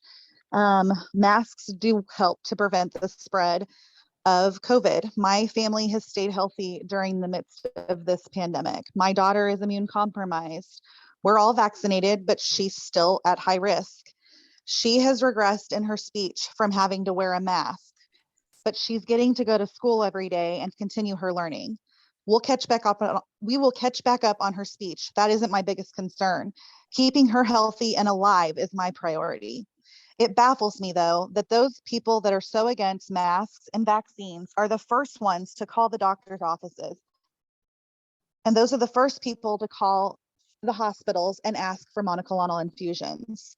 They ask no questions about what's in them and what the long-term effects are, but they stick their arms out and they are the first ones to ask for drugs to help them feel better. They're the majority of the patients that are in our hospitals and on ventilators. Those are the people that are dying. Our hospital staff doesn't get to say no to helping a patient that's unvaccinated and probably was an anti-masker. Our hospital staff is at the point we prayed would never happen. They have to choose who lives and who dies. So if you're against the mask and you're against the vaccine, then maybe you shouldn't go to the hospitals when you end up with COVID. Those are the physicians that you don't trust in trying to keep you safe with mask mandates and vaccine recommendations, but you want them to treat you after you don't do your part. Again, majority of the patients in the hospital are unvaxxed and probably were anti-maskers. I think everyone should be wearing a procedure mask. So yes, it would be beneficial if somehow, some way, that was something that people could help with. We, as a facility at LMH, we provide procedure masks for every single person that walks into our building. We, as a family at our house, we all wear procedure masks. We buy them on Amazon, as anybody else is capable of doing, and they work. We have not been sick. So I'm just saying, I would just ask that you continue with this mask mandate to continue getting us where we need to be, keeping our kids in school, trying to keep, restaurants and such open, but we have to all do our part. So I appreciate everything you guys do. Dr. Scrimshire and Dr. Marcelino, you guys are doing a great job. And we all know that what you're trying to do is keep people safe and keep our hospitals from being where they're at right now. So thank you. Our next public comment comes from Andy. Andy, you're being moved into the panel. You should be able to unmute and offer your public comment.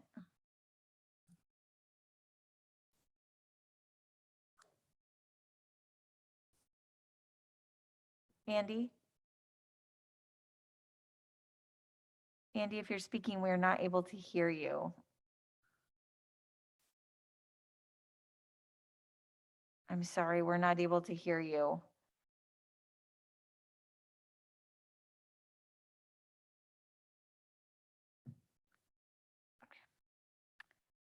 Our next public comment, we can try again, Andy, if you're able to drop off and then come back in again, but I'm gonna move Lindsay into the panel to offer public comment next.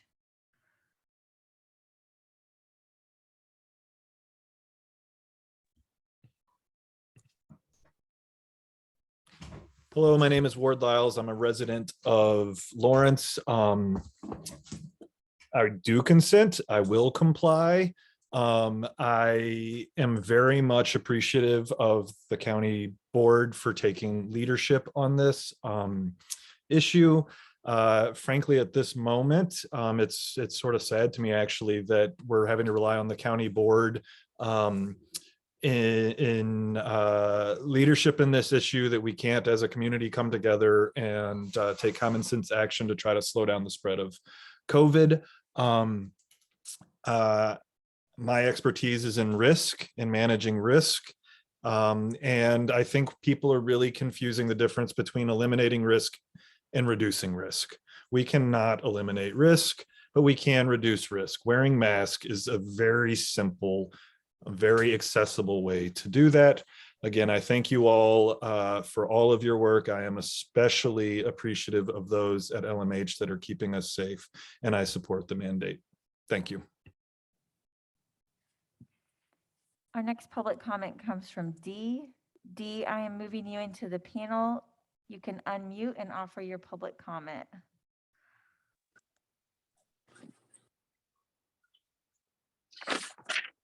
Hello, my name is Dee Steinbach, and I'm here in Lawrence, Kansas. And Dr. Marcelino, I seriously doubt you really have all of the,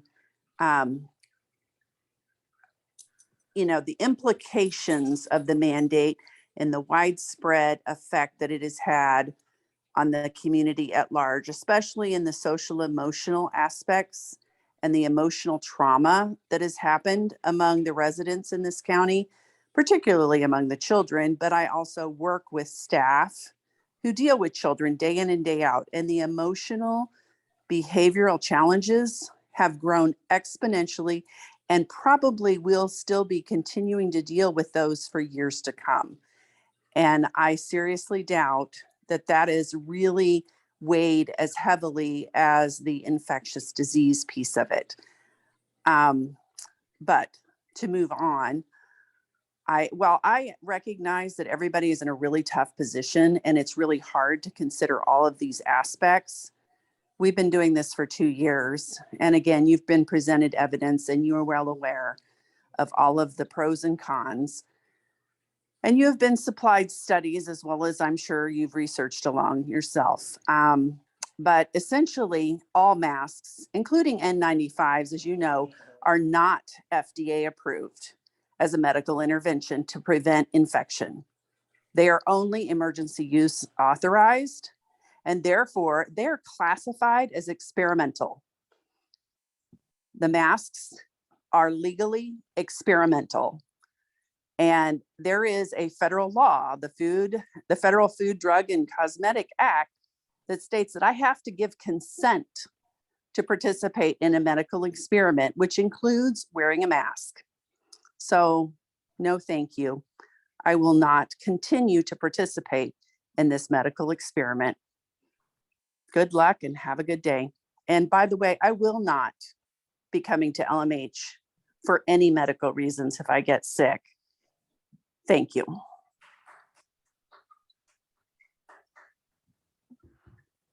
Our next public comment comes from Cypriot. Hi, my name is Kristen Cypriot, and I am a public school teacher, and I'm currently at home fighting COVID-19. And I just want to say that I am in support of the mask mandate because it has made a difference in the school that I work with over 900 students. And I made it 6 months before, getting COVID. And it has been a challenge. It's been very difficult. I respect all the opinions out there, but for the health of the teachers, for the state of the crisis in education, I support the mask mandate. Thank you. And I yield the rest of my time. Our next public comment comes from Ken. Ken, you're being moved into the panel. You can unmute and offer public comment.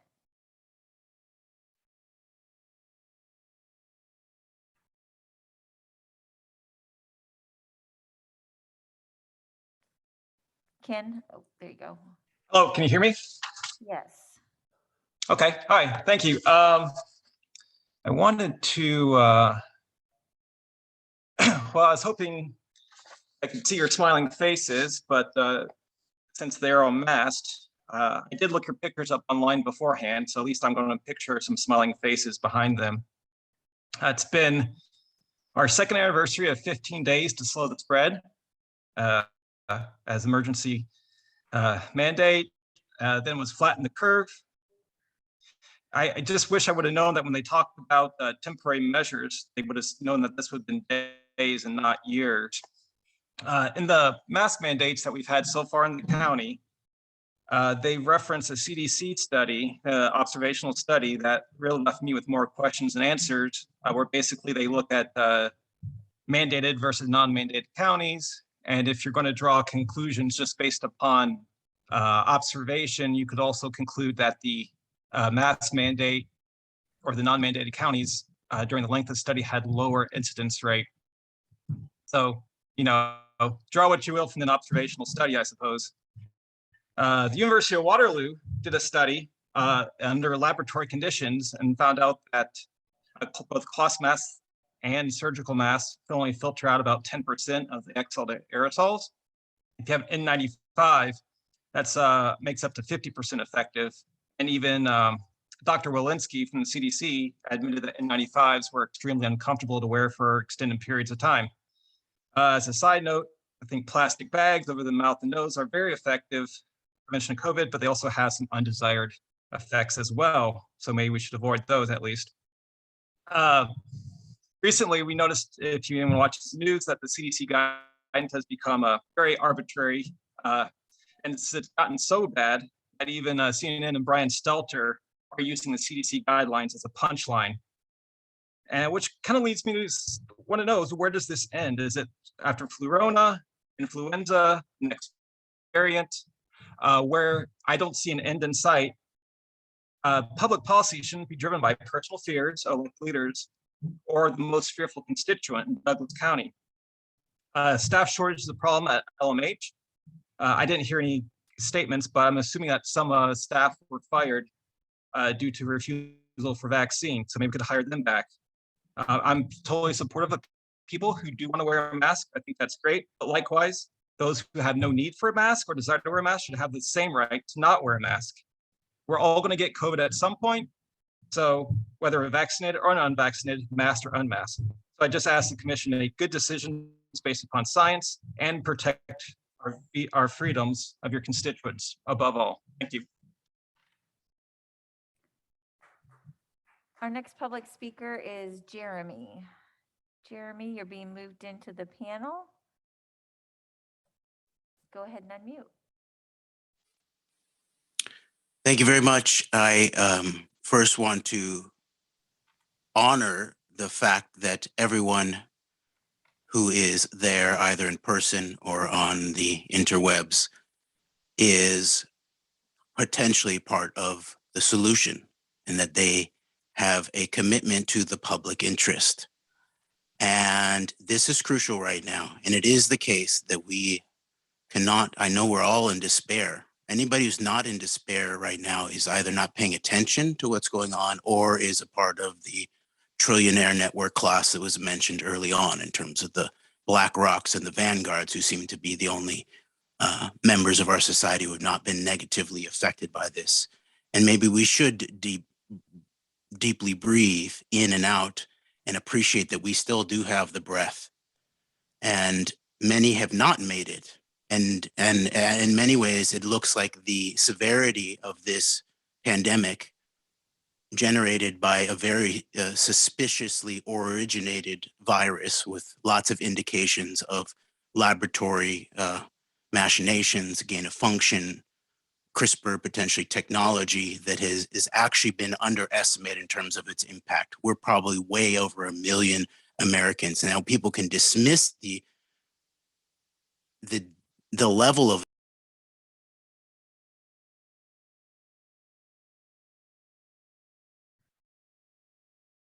Jeremy, you accidentally muted yourself. I apologize for that. People can say that everybody who died had comorbidities or they didn't have much time on their life. Meanwhile, what we have allowed, we the people of the United States of America have allowed the United States of America to become one big comorbidity, basically. The food, the glyphosate that we poison our children with, the water, the lead, the air, the depleted soil. We need to get our act together. And the fact that this is, no matter what side of this you stand on, this is not our hill to die on. And masks do work in many ways. They actually work much better to help protect others if you're potentially in the pre-symptomatic phase. And there's a 3-part thing that we should be doing. The fact we have no rapid antigen tests delivered to people's homes is almost the mark of a failed state. The rest of the industrial world has rapid antigen testing available. It should be available for people's homes if they want to test and protect others, protect themselves. It should be available at City Hall. It should be available at the county right there. And meanwhile, it's almost impossible to find them. Meanwhile, the Biden administration bought them all up potentially and is going to deliver them weeks later when we don't even need them anymore. All right, we need rapid antigen testing. It's a failure of public policy that we don't have that right now. That needs to be done. It's a failure that people are being required to wear masks without N95s Sir, or your time is up. Thank you. high quality masks to be delivered to them. Don't abuse the vaccine.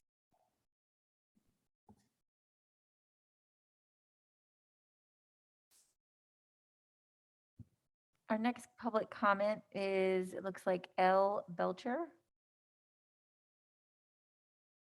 You're being moved into the panel and you can unmute and offer your public comment.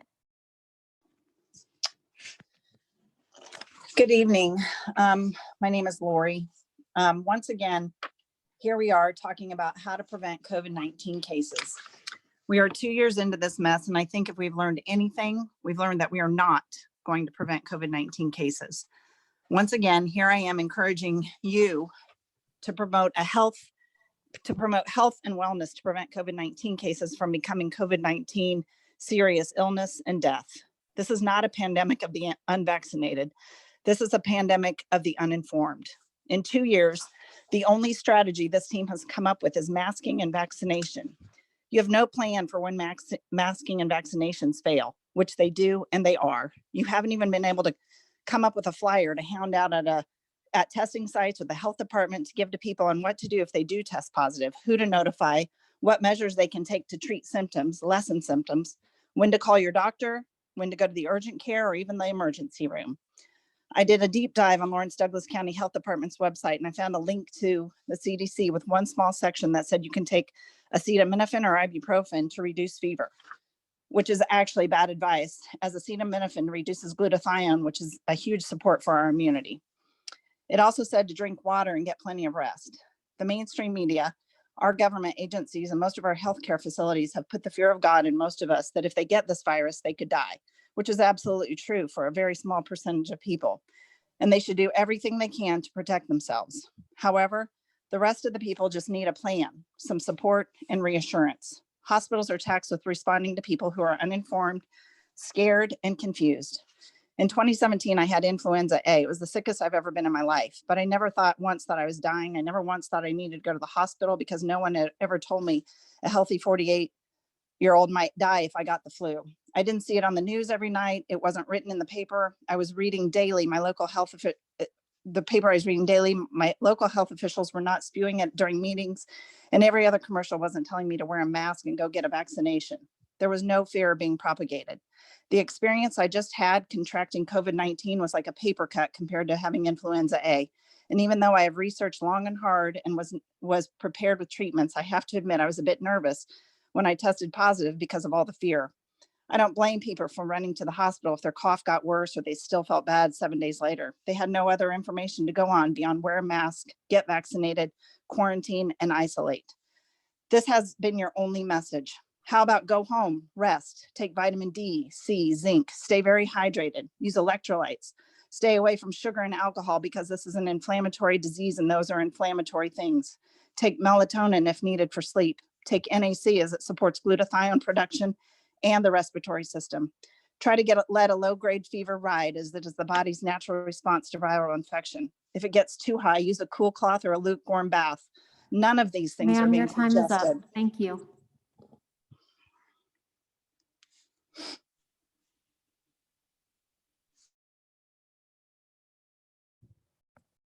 Our next public comment comes from JD. JD, you're being moved into the panel.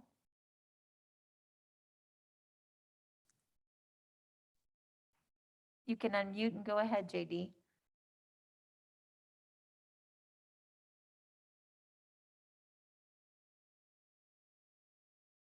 JD, are you able to unmute and offer your public comment? Can you hear me? Yes, go ahead. Thank you so very much. I just have to say that I stand with everybody in that courtroom and the very few patriots that are on the Zoom call, that this is against constitutional rights. I will not consent, and I do not comply with the mask mandate. And I strongly suggest that you all rethink and evaluate the scientific data that has been displayed against the American people. Thank you.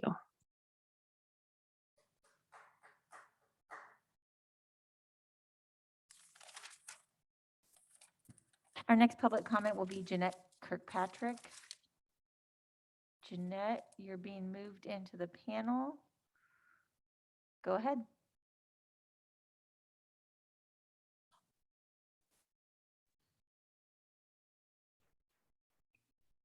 Good evening, Commissioners. My name is Jeanette Kirkpatrick, and I am a Douglas County resident, and I'm also an administrator with LMH Health. I do want to thank our health officers and the commissioners for your work to promote safety in our community. Our health officers have taken many things into consideration when they recommend to implement mandates. While I appreciate individuals' differences in opinions, again, these decisions are not taken and made lightly. Masks are important because they do help prevent the spread of disease such as flu and COVID and other respiratory illnesses. We saw that last year as the cases of flu in Douglas County, as evidenced by that. I am fully supportive of our new Douglas County Public Health Order. As a healthcare organization, we are doing all we can, but we do need our community's help. So please show your support to our healthcare workers. You know, we appreciate you wearing your masks. We need you to social distance, and we do want you to promote and get vaccinated and boosted to help support our community. Thank you. Our next public comment comes from Carolyn Kane.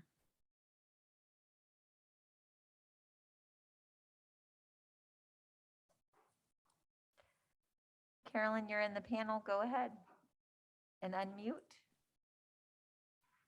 Hi, this is Sam Birdie, Carrie's my wife. I'm on her computer. Live in Lawrence, and I just want to say thank you to the commissioners for your work and to the public health officials for your work. I'm in support of the mask mandate, and I won't be using all my time. Other than that, all I want to say is that I have a child who is too young to be vaccinated, and I can't take him to most indoor spaces in our county because of these people who refuse to wear their masks, and they seem to think that they're patriots. I think that they just have no public feeling, and it's a real shame to me the kind of BS information that they've allowed to mislead them. And I really wish we could go back to a time when public health wasn't politicized and people just all pitched in to do what was best for us all, and we could just kind of collectively come together and take care of our children and do what's best. So thank you very much, and take care, guys. Our next public comment comes from Dustin. Dustin, you're being moved into the panel.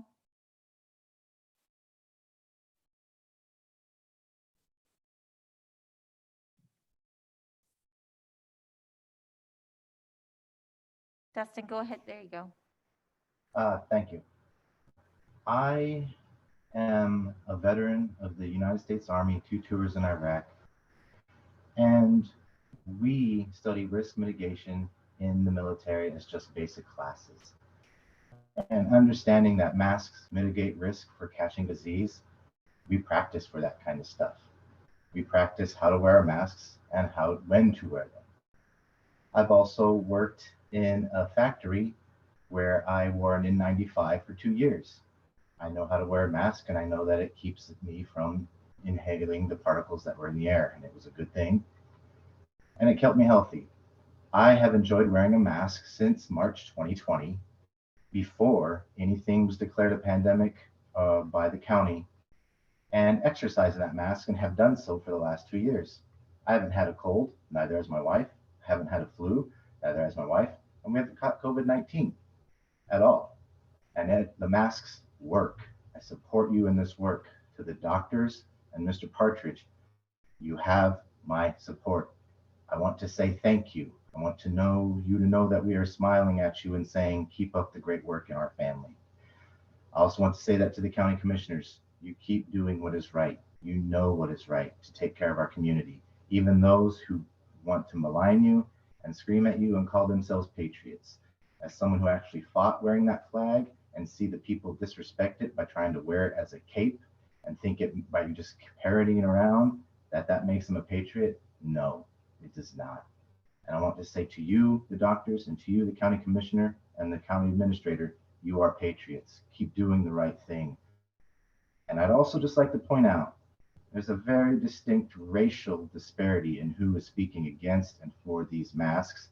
And that should be noted and observed, because you even see it when I go out shopping.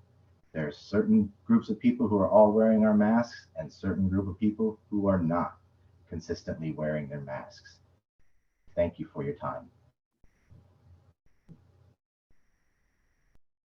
Our next public comment comes from Andy.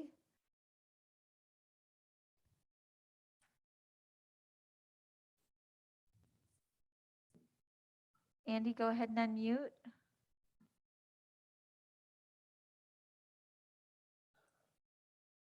Can you guys hear me now? Yes, go ahead. I would just like to say that I am a history student, so everyone saying that masks are a new crazy thing are clearly not educated. Masks have been used for multiple epidemics and pandemics by many groups of people in a vast amount of countries, including the 1918 flu epidemic that actually started in Kansas. That being said, when I went to the orthodontist at 15, and my dentist told me to open up my mouth so he could look inside, he had masks and a face shield on to protect himself from whatever could be coming out of my mouth. No one calls orthodontists crazy. No one thinks that what they're doing is stupid or unsafe for themselves. You just see it as regular practice. Yet when it becomes a people's issue, all of a sudden masks are scary, masks are dangerous, masks cause harm to people. I encourage you to look at how masks have been used in the past and how they have been deemed safe in the medical field for generations, and look at how they're looked at today.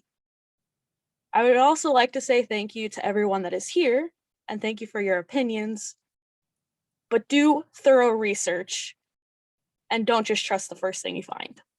Thank you. Our next public comment comes from Dorothy. Dorothy, you're being moved into the panel.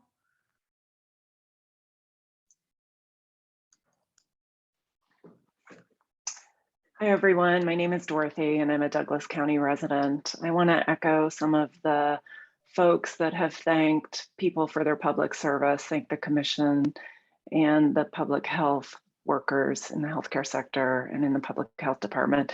Such a tremendously stressful time, and I really appreciate your leadership and willingness to advocate for the community. I support the mask mandate, mask ordinance. I think it's really important that the county maintain the mask policy. I wish we had more tools to throw at this virus. What we have, we should be doing. There is actually emerging evidence that masks do work. There's been studies published recently in the Lancet that are observational, but based on large numbers, that suggest this is a low risk, higher impact intervention. I'd echo what Charles Jones said, that for the commission, this is a time to really think about the experts that are advising you. What I heard at the beginning of this meeting that's really concerning to me is that LMH is on crisis of care standards. And that has implications for our community. And I think we as a community should be doing everything we can to support the public good that is our healthcare infrastructure. The one thing I haven't heard in this discussion that I would just mention that I've been seeing anecdotally is that several businesses downtown have had to close because essential workers have COVID. So this is broader than just the healthcare sector. And I feel like the next sort of intervention that we have are social distancing and closures. And so I think it's really important that we maintain the mask ordinance, try and keep our essential workforce, healthcare sector and non-healthcare sector, as safe as possible. And I'd echo, I think it was what Dustin said, that there are patterns to who's opposed to masks and who's not opposed to masks. And I would just, again, that the equity implications of who gets this virus and who's really impacted, the kind of trauma that healthcare workers and others have seen should be taken really seriously. And we as a community should do everything we can to try and mitigate any harmful impacts from COVID-19. So I would really encourage the County Commission to continue the mask mandate. Again, thank you so much for your service and leadership. And I'm sorry that people have been vitriolic towards you this evening. You don't deserve that. You deserve much more respect and civility. Thank you. Our next public speaker is Tristan. Tristan, you can go ahead and unmute and offer your public comment.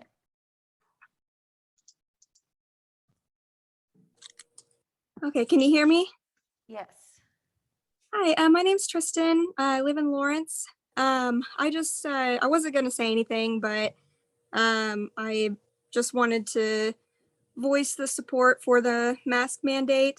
I've heard a lot of people talk about, their freedoms and you should take vitamin D or, exercise, do yoga, that kind of stuff. But I think telling people how to live their lives and telling them that they are being unhealthy and need to change their lifestyles that's ridiculous when a mask is not invasive and it's something that almost everyone can do. And if you have a medical problem, if you have something that prevents you from doing that, that's a much smaller number of people that have to make accommodations for that, rather than telling everyone that they need to change their lifestyles. I think that it's a reasonable first step, whether they work or not. There's supposedly research saying one way or another, but it was actually a doctor that told me recently that you can find research that supports anything that you believe, really. So I think that, we haven't had a good opportunity, a long-term opportunity to put this to the test. And I think that we need to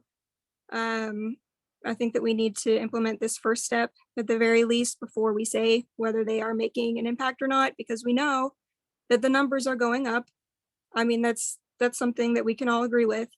But we can't just say we're not going to wear masks because they don't work, because we really haven't tried it. We haven't all followed the protocol together, and that has to happen. And if we don't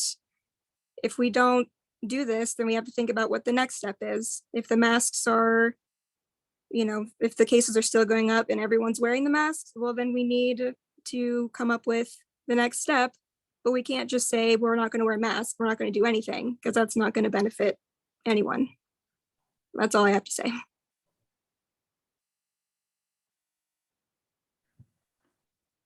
Our next public speaker is Tracy.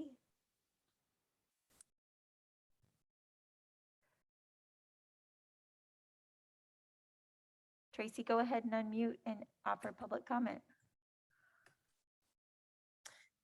Yes, hello. I'm Tracy Hoopengarner. I'm the Chief Nursing Officer at Lawrence Memorial Hospital. You know, I've been a nurse for 38 years, and I've never witnessed what we've been seeing over the last 2 years. I've been leading the cause at the hospital to manage COVID patients when they come into the hospital for the last 2 years. And the last month, what I'm seeing from our healthcare workers is extreme weariness and tired of taking care of patients, just because it's been a long, long marathon that we haven't been able to see an end of. And, you know, we continue to take great care of our patients, and we have appropriate staff when we're there.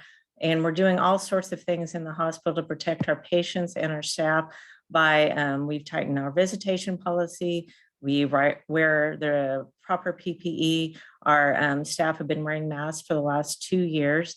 We've stopped doing in-person meetings. We're looking at which procedures we need to continue to do, that we have the appropriate staff to take care of our patients. We are using telemedicine. We're doing all those things that we can do in the hospital, but now we need the help from our community, that our community wears the masks, and to keep us safe and to keep the rest of the community safe.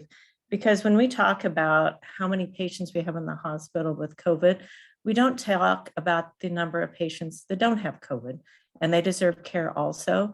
And we need to make sure we have the staff to take care of them. For example, we might have 20 COVID patients today, but we also have 90 other patients in the hospital. And we want to make sure we have the adequate amount of staff to take care of all of those.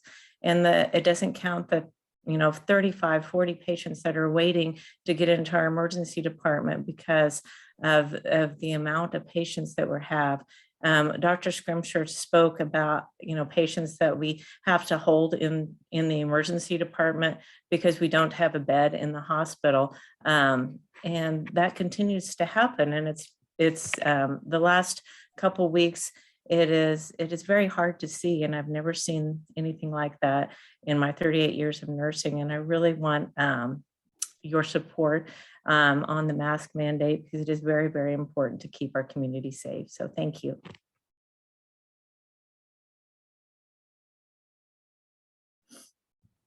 Our next public comment comes from Nicole.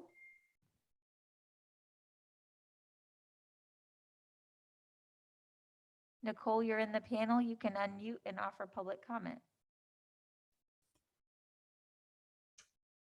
Hi, my name is Nicole. I'm a Douglas County resident, and I just want to say that I know none of us want to be here again. I hate being here too, even if it's just virtually, but as you can maybe hear from my voice, I'm not well, so I'm doing the adult thing and I'm staying home. I also don't really want to do this again because I know that I'm not going to change your mind, commissioners, doctors, because, well, I'm not going to pay you to change your mind. But I can hope and pray that your humanity might mean more to you soon, and that you will realize the pain and devastation that you are directly and unmistakably responsible for by implementing these tyrannical freedom-stealing mandates. Anyways, I'm not actually going to talk to you guys tonight since I don't make enough money to buy your values, but I'm here for the ones that are still listening. Someone out there tonight that is listening, and you have maybe already commented, or you've emailed, or you're still waiting to comment, and you want this mandate. And there's many reasons that you may want this mandate. You've been living in fear for 2 years, and maskless people scare you, and this virus scares you, and you live in a constant state of fear for yourself, for your kids, or your other loved ones. And so you want anything that gives you a sense of safety. And I understand. My life, my family's lives have and are currently even riddled with health issues that are completely unrelated to this virus. I understand health fears. I have begged and prayed for the life of my firstborn daughter, my husband, my youngest daughter, and now currently my son. Our firstborn daughter died. And all of these health issues were absolutely no fault of our own. They were just circumstances that happened due to the fallen world that we live in. And they were ones that God brought us through. Maybe to get the attention of tonight, someone that's listening. I know fear, but I refuse to let it own my life. What life is worth living if it's never lived due to fear? Anyone out there that is listening right now that is on the side of masks, that truly calls themselves a Christ follower, consider among many things 2 Timothy 1:7. For God did not give us a spirit of fear and timidity, but of power, love, and a sound mind. Fear never creates a sound mind. Fear never comes from our God. If you're living in a constant state of fear and making all your decisions based on fear, you are not living in a sound mind. Ask yourself instead, how does God really want you to live? Does God really think that you should never see your family or other people that you love? Do you truly think that the God of love and relationship wants us to cover up one of the most prominent places in our whole being that is the epitome of creating relationships? No, he doesn't. I can answer that. Turn off the news. Stop reading the headlines. Remember who you are in Christ. Remember, he is Lord and not the government, whether it's local, state, or federal. When Jesus said, give to Caesar what is Caesar's, your body was not part of that. They didn't comply in the Old Testament and New Testament. Even Jesus himself didn't Ma'am, your apply. time is up. Thank you. You don't have to either.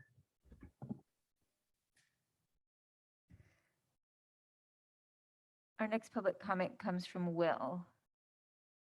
Will, you're being moved into the panel.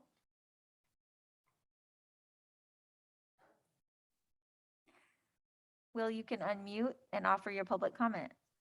Hi, my name is Will Lyles. I go to Sunset Hill Elementary School, and I am completely fine wearing a mask. Thank you.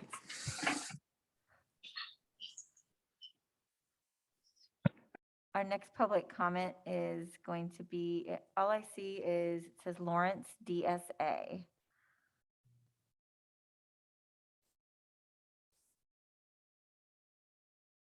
Go ahead and unmute. Hi, good evening. This is Melinda. I don't know how to change my name. I think I'm signed into the wrong Zoom, actually. I apologize. I am not speaking on behalf of Lawrence DSA. I am a home birth midwife here in Lawrence. I was a nurse before that and also have a PhD in bioanalytical chemistry. And I just, wanted to actually speak as a midwife tonight. In general, home birth midwives operate outside of the rest of the healthcare structure. We offer services that aren't offered at the local hospital, for example, like VBAC and things like that. We care very much about people's vitamin D intake and the food that they eat and things like that. And I just want to remind people that we're all vaccinated and we all wear masks. We find it to be absolutely life-saving for our clients. And quite a few of our pregnant clients are also vaccinated, especially in Douglas County. The numbers are much, much lower in other parts of the state. Many of us go, pretty far north and south here, especially in Southeast Kansas, where there's very, very few services in healthcare in general. We really see the harms day in and day out in the counties that don't have leadership like we do. So I'm personally very, very grateful for the doctors that are on here tonight. I really appreciate all the LMH staff that came and spoke. I can't imagine what you guys are dealing with as nurses and physicians there in the hospital environment. Think about it every day. I really appreciate everyone that shared their opinions tonight. But I'm also really grateful for the medical leadership that we have here in town and in our county. And I look forward to wearing a mask as long as I need to protect my clients and my families and all the little babies I see. So thank you very much. Have a good night.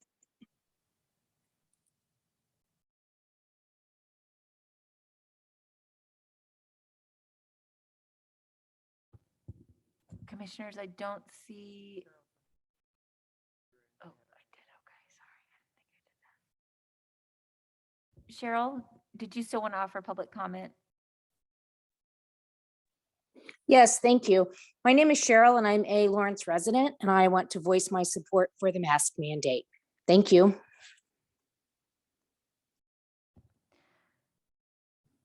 Commissioners, it looks like that's the last of our online public comment.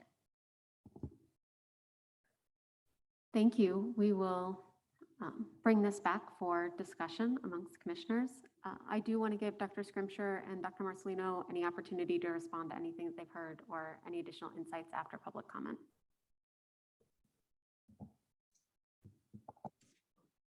Yeah, thank you to everybody that spoke and listened to all of the comments, and we appreciate your opinion. Thank you to Will at Sunset Hills for protecting others, wearing your mask, low guy. Thank you.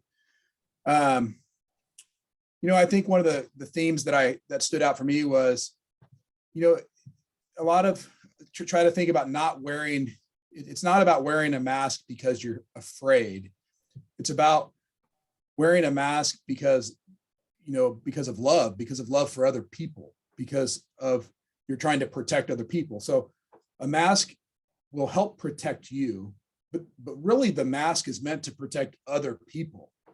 And so that's one thing I want to reiterate, that if we're all in this together, and if we all do our part, then we will help protect each other.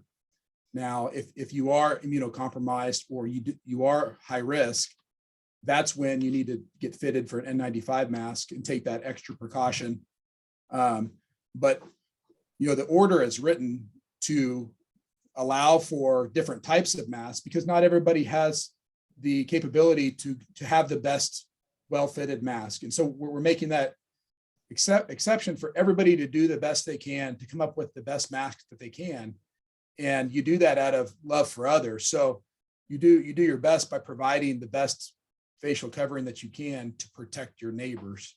And that's what's going to reduce the risk. So somebody had a specific question. I'll make this quick about mask studies. There was a Central Florida study that just came out that I thought was interesting. It looked at cloth masks. So it looked at when you're speaking without a mask, the droplets would go out 4 feet from your mouth. If you have a single layer cloth mask, the distance was 2 feet. If you have a disposable 3-layer mask, the distance was 0.5 feet. So you can see that the better the mask, the less the distance the droplets are going to travel. It's not perfect, but it is a valuable tool to help us get out of this crisis and to help our community. So that's what we're trying to do. Thank you.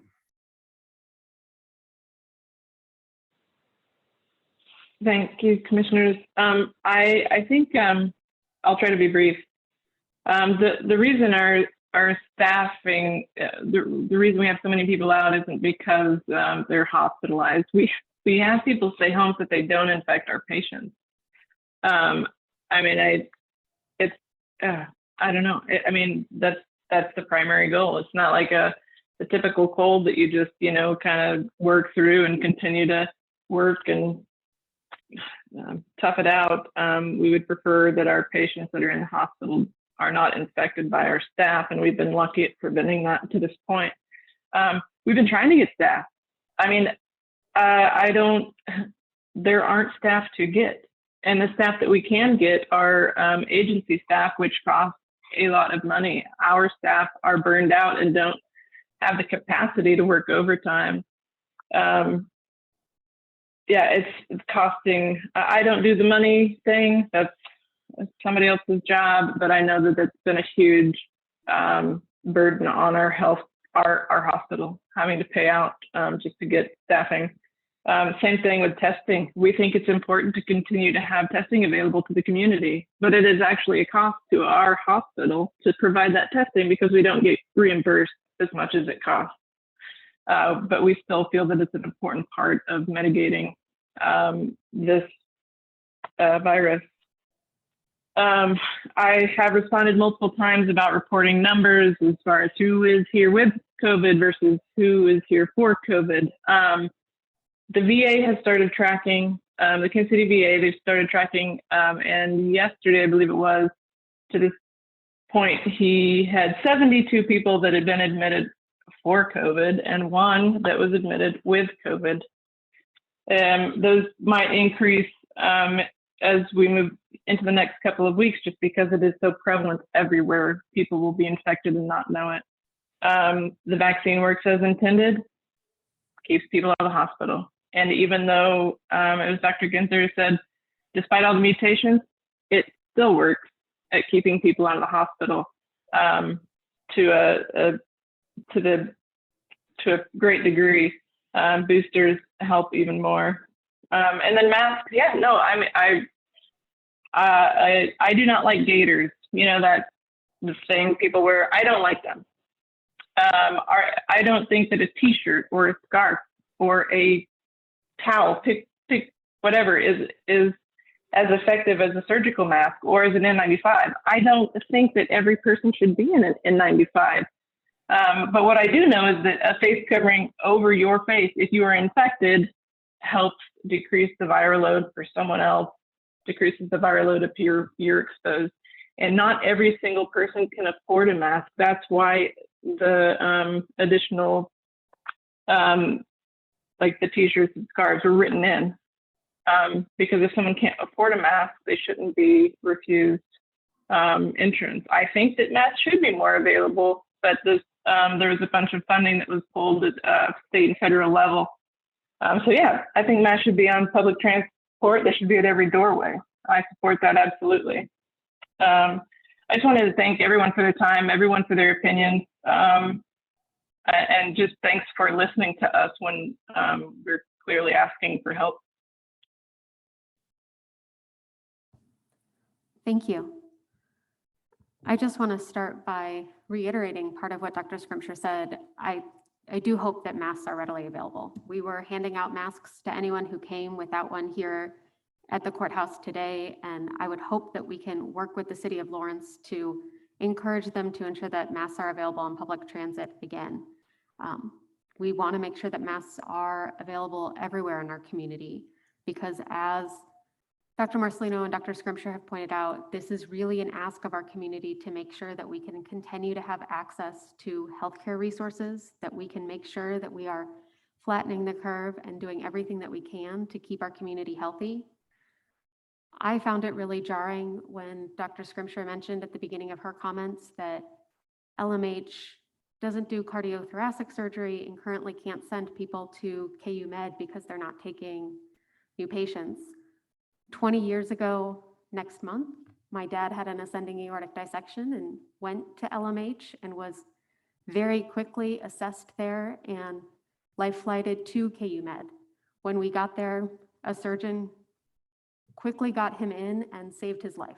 And we've had 20 years with him that it scares me that if he had that today, we wouldn't have. This is not just about COVID and the spread of COVID in our community, but it's about making sure that we have the healthcare resources for all of the healthcare that our community needs and deserves. So I really appreciate everyone who came out, who stuck with us on Zoom and provided public comment. I'm deeply grateful to all of the folks from LMH who came and told us more about what they're going through and offered their support for this public health order.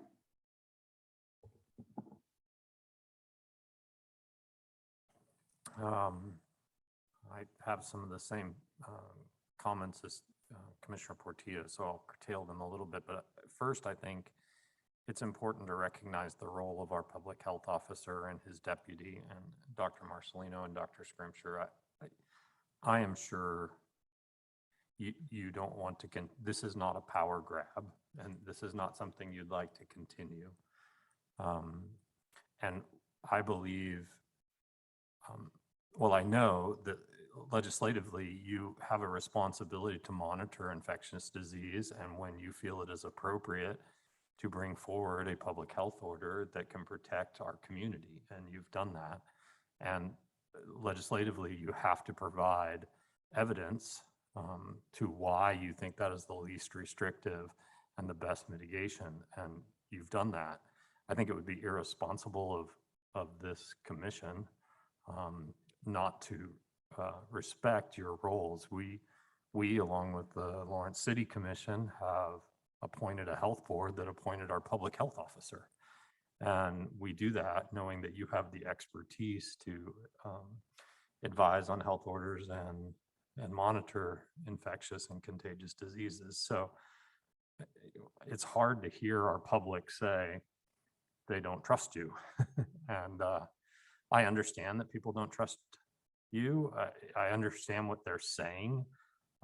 They may have read something online that tells you that, but I do trust you, and I appreciate your expertise, and I appreciate the work that you're doing to keep our community safe. I would also say that this mandate or this order is about keeping our hospitals open. And I've heard over the past week or so, I've read experiences that people have had of going to emergency rooms and not being able to get the services that they need. I hadn't thought before until it was just brought up through public comment about the impacts on the workforce. I work for the school district, and it has had a tremendous impact on us. We are really struggling to make sure our schools are open and make sure every classroom is staffed so kids can be learning. So this order, I think, is more than about keeping our hospitals open, though that is the most important part of it. And I also understand that sometimes that life, liberty, and pursuit of happiness can sometimes get in conflict with each other. And we heard some of that tonight, people wanting a certain liberty, or they don't feel like they can pursue their happiness, but life is first. And if we can't preserve life, we've lost our way, I think, as humankind. And so I think our most important thing is to do the least restrictive thing that we can, and that's wear a mask. I appreciate Dr. Marcelino going through and walking through why we, didn't capacity limits and restaurants and things like that, because those are not places we want to go. But if we can't do something to start with, like wearing a mask, we're going to have to go there. So we're asking for the community's help on this, so we can lower the number of cases. We can continue to pursue life, and we won't have to turn people away from our hospitals when they're in their most need. I really appreciate the work of Dan Partridge and his entire team on our public health orders. It hasn't been perfect, and no health order is perfect, and no protection is perfect. But I know everybody over the past 2 years who's engaged in this work is doing everything they can to keep our community safe. And so I'm very comfortable extending this public health order. This is Commissioner Reed. Thank you, Dr. Marcelino and Dr. Scrimshire, for being here again this evening, and Dan Partridge for being here in the courthouse with us this evening, and doing the work that has been necessary to get us to this point by showing courageous leadership last week in addressing the situation at hand and issuing recommendation for an emergency order. And thank you, Chair Portillo, for signing that and supporting our public health officers and the job that we have asked them to do, which is bring recommendations based on the best available data and totality of circumstances. So I did prepare some remarks for tonight after so many days of communication around nearly all of the comments and topics and concerns that we heard this evening. So I've said it before and I'll say it again. This is about harm reduction and community-wide safety planning. Public health orders such as this one before us today and the ones that we've had to enact throughout this pandemic are about cooperation, they're about caution, and they're about community care. It is not about control. I believe that the only control me or my fellow commissioners could wish for at this point in time is a way to direct our staff to resolutely legislate a date of expiration on COVID's impact in all residents' lives. I can say that I at least sometimes daydream about having such superhuman control, but nature is most definitely at the helm here. And we as a collective of community leaders including, and most importantly, our public health officers and those in our healthcare system that have shared their experiences with us. We are merely doing our best to find human solutions for mitigating the impact. Our public health officers are doing their best to mitigate nature's ability to mutate and spread highly contagious viruses across our population, and they have asked for our explicit support. This mask mandate is a mutual aid request of our entire community to do what is right for one another and to take every feasible action toward contributing to our collective health and the protection of each other, as well as the protection of vital resources that we all rely so heavily upon, like our healthcare system at large, but to Commissioner Kelly's point, as well as our education system, our small businesses, the grocery stores, the shelters in our community, the nonprofit organizations that provide vital services. We have a duty to do what is within our power to provide protection for those folks throughout our community. They need us to do more and to do better as a collective community. We have to each take some responsibility for doing the most that we can, even when it comes with sacrifice. They need us to be present to the realities of right now and to respond with action that will help alleviate some of the pressure. Many folks have asserted, both in recent days, in recent months, and again this evening, that health orders are reactions based in fear, and that such orders are merely meant to generate more fear throughout the community. That assertion could not be further from the truth for me, and I believe that the same is true for my fellow commissioners, as well as the public health officers who wish we didn't have to be here doing this again. If my vote were to be truly reactive in nature, I could see myself reacting to the emotions that I feel in a room full of people who seem frustrated and angry at each of us for making a difficult choice that no one really wishes to be responsible for making. It could even be argued that a reactive vote for me right now would be to say no, out of fear for the consequential reactions of a yes vote. But instead, my choice is to continue being responsive to the global pandemic and the global health crisis that is impacting our community in very tangible ways. And I know that that crisis is cyclical in nature, which means that it requires us to respond with our safest and best efforts at minimizing the impact that it has on our community as a whole. Those are tough choices and they always come with sacrifices. I'm personally aware that there are ripple effects we have not seen or had to calculate our safety response to yet. That's the evolving nature of both pandemics and endemics. But the ripple that we see clearly now is a consequence we have a responsibility to impede. Public health orders are decisively effective harm reduction strategies. It's really that simple. And with that, I will make a motion. I move to approve county resolution for excuse me, for an emergency health order of the local health officer in Douglas County Board of County Commissioners effective at 12:01 a.m. on January 13th, 2022, and to remain in force until 11:59 p.m. on February 9th, 2022, unless otherwise rescinded or modified by the Board of County Commissioners. Second. All of those in favor, please say aye. Aye. Thank you. I suggest that we take a short break before we move on to our next agenda item. 5 minutes, good for everyone? Okay, it's 8:17. We will come back at 8:22. We are moving to item 4.2 from the Planning Department. Consider conditional use permit CUP 21-00366 for mining and excavation, the Eudora Quarry. Sarah, I believe that we have a presentation from Mary Miller. Yep. Yes, Commissioners, I'm moving Mary Miller into the panel. Hopefully she's back with us. And then I will go ahead and anticipate moving representatives from the city of Eudora into the panel as well. But Mary, as soon as you're able to come off mute, you can start your presentation. Thank you.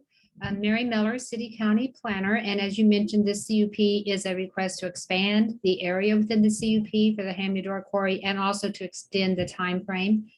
And I will attempt to share my screen.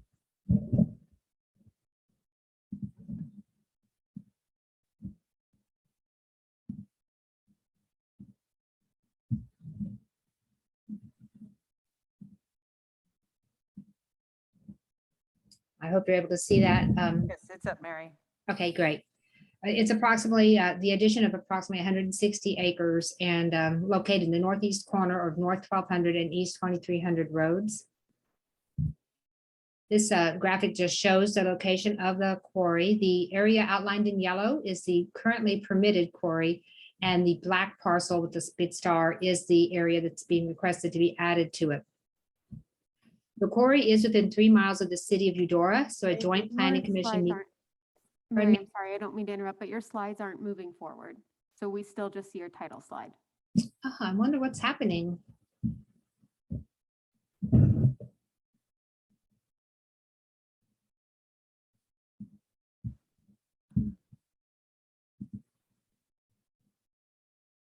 Something at the top just said PowerPoint activation failed. I don't know, you might try it again.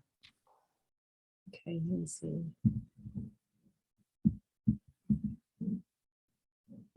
I don't know what I have.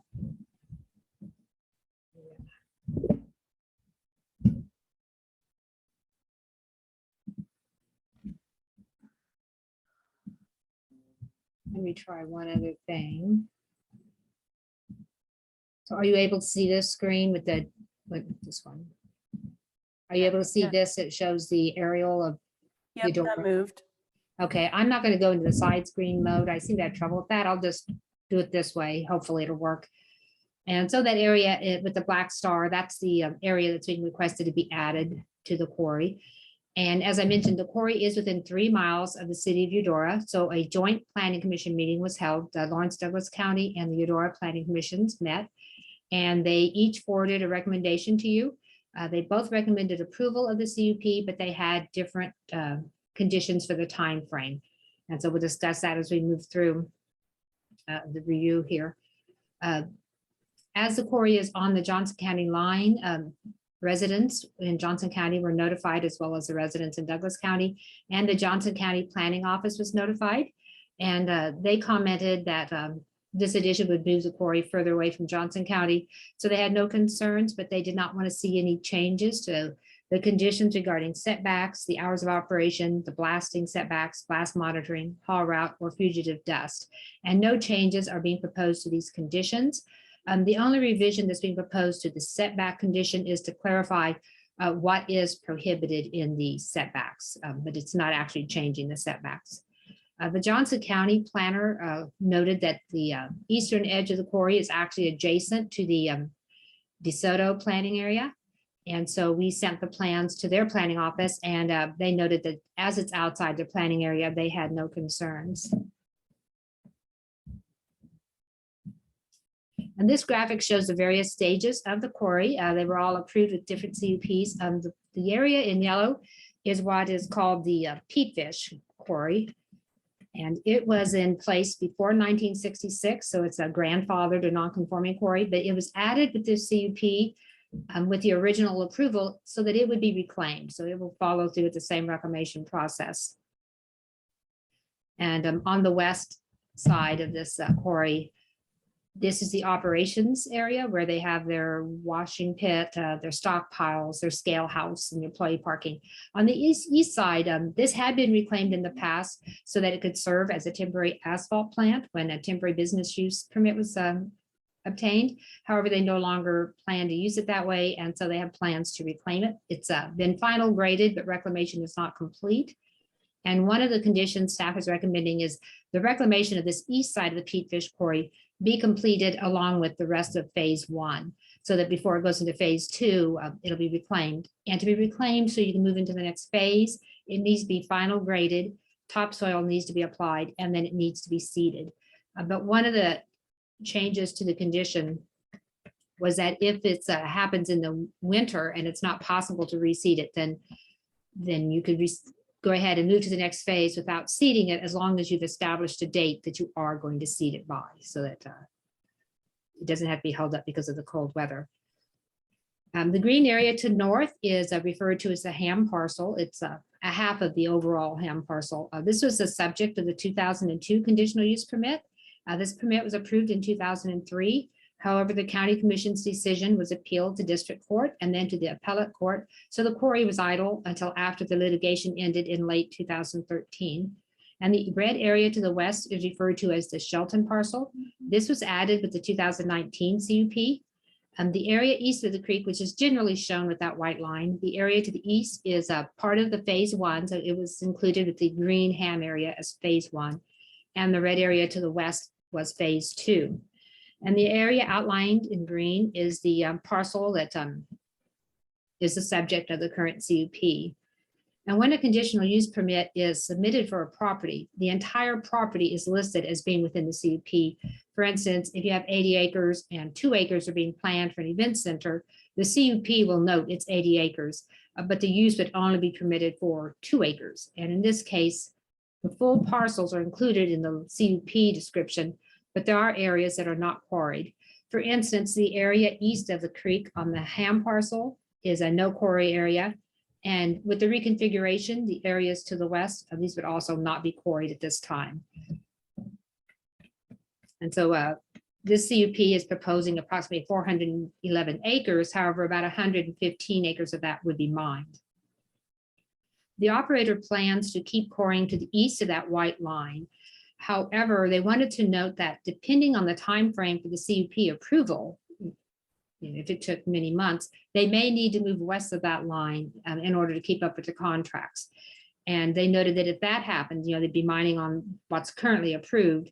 They would try to keep the quarry to no more than 3 to 5 acres, and they would limit mining to the top layers of limestone, and they would stay well within the mining boundary. So if the CUP was approved, then they could immediately shift their operations down to the property to the south and fill in the pit that was opened up and reclaim that area. So they just wanted us to know that depending upon the time frame, that they may need to move west of the creek, but that's really not their plans. And pulling the quarrying back on the east side of these properties would pull the quarrying activity further from East 2300 Road and away from the residential properties that are in this area. There's 3 residences right in the northwest corner. And this graphic shows the various phases. The Pete Fish Quarry I mentioned, the west side is operations, side to be reclaimed. The area to the north is the ham parcel. The green is what's proposed to be mined with this CUP. And as part of phase 1. And it's nearly complete. When that's complete, they would move into phase 2 on the new parcel and then on into phase 3. The areas to the west of the creek are labeled as future mining areas. These areas would require submittal of a new CUP so that at the time they're ready to mine these areas, we would be able to reevaluate the mining activity with the area as it's developed up to that time.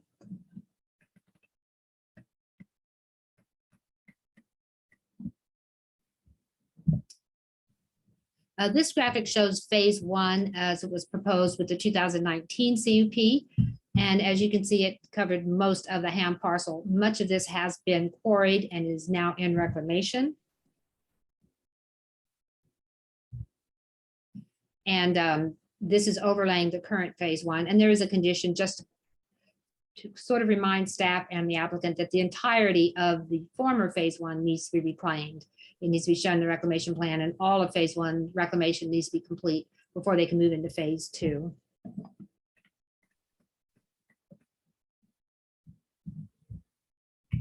The graphic on the top left is the current reclamation plan. You might remember this when this came before you in 2019. 2 ponds were to be installed. One was about 63 feet deep on the west side of the Shelton parcel, and then on the southwest corner of the ham parcel was a larger pond, which is going to be approximately 135 feet deep.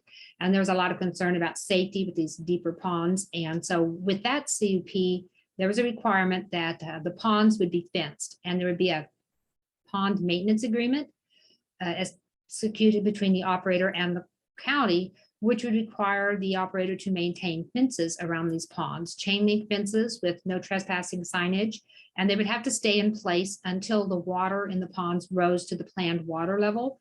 And this is important because with the reclamation plan, all the land that's not in the pond, it can be sloped or graded, but it cannot be more than a 3-to-1 slope. And that applies also to the area within the pond down to 25 feet below the planned water level. And that way, if something is in the pond, they're able to get a footing and get out. It's not a sheer drop off. So it's a safety procedure, but that agreement would need to be re-executed because in the bottom corner, this is the reclamation plan that's being proposed now. They're proposing to reclaim this as a recreation area, whether that would be a private recreation area, you know, the lake with RVs, or if it would be more of a city or county park, that remains to be seen. But the final use would be recreation. So they have a large pond, and the depth of that would be no more than 68 feet. And due to the larger area and the fact that it'll have more interburden and overburden to fill it with, they just don't need to be quite so deep. But we would still want that maintenance agreement. So that's one of the conditions, is that that would have to be executed prior to the release of that condition permit.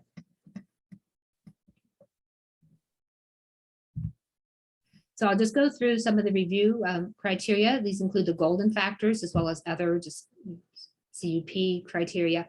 We always look at the zoning and land use and whether the proposal is compatible with that. As you can see, most of the zoning in the area is Ag 1, but there are Ag 2 parcels near the quarry and in the area, and these are just the smaller agricultural parcels, and several of these have residences on them. The graphic in the bottom right shows where the residences are located. I marked these residences using the GIS map, so it is possible I may have missed one or I may have identified a shed as a residence, but I think it's fairly accurate. The red dots are residences that are owned by Ham. The one on the Shelton parcel has been removed, and the one on the parcel would remain for now. The yellow ones are the existing residences. And so, as I mentioned earlier, moving or pulling the quarrying back to the east side of these parcels does pull it away from the residences in this area. I think I may have missed a dot here. There is one residential parcel that would be surrounded by quarry on 3 sides. And this property owner has not contacted staff, after receiving the notification. I believe this house here is currently vacant, but this would be a parcel. It has a residence in it, so it could be inhabited. And so staff is recommending that there be a landscaping added to that buffer along. There's a small tree line on the east side of the quarry, and staff is recommending that there be more landscaping added in this setback area to provide a better buffer between this property and then the quarry activity to the west. And that would need to be provided to planning for review before the CUP plan is released. We look at the character of the area and is the proposed use compatible with that. And so again, here highlighted in blue is the current quarry. The dashed line is the area to be included with the CUP, and the white line shows the boundaries of the actual quarry. The city of Eudora is outlined in the dark dashed line. That's the city boundaries. The UGA is marked, it's highlighted in yellow. And the comprehensive plan notes they expect to be able to develop to the limits of this tier 2 of the UGA by 2040. And then this is the future or urban reserve, where they expect their urban growth area to expand in the future.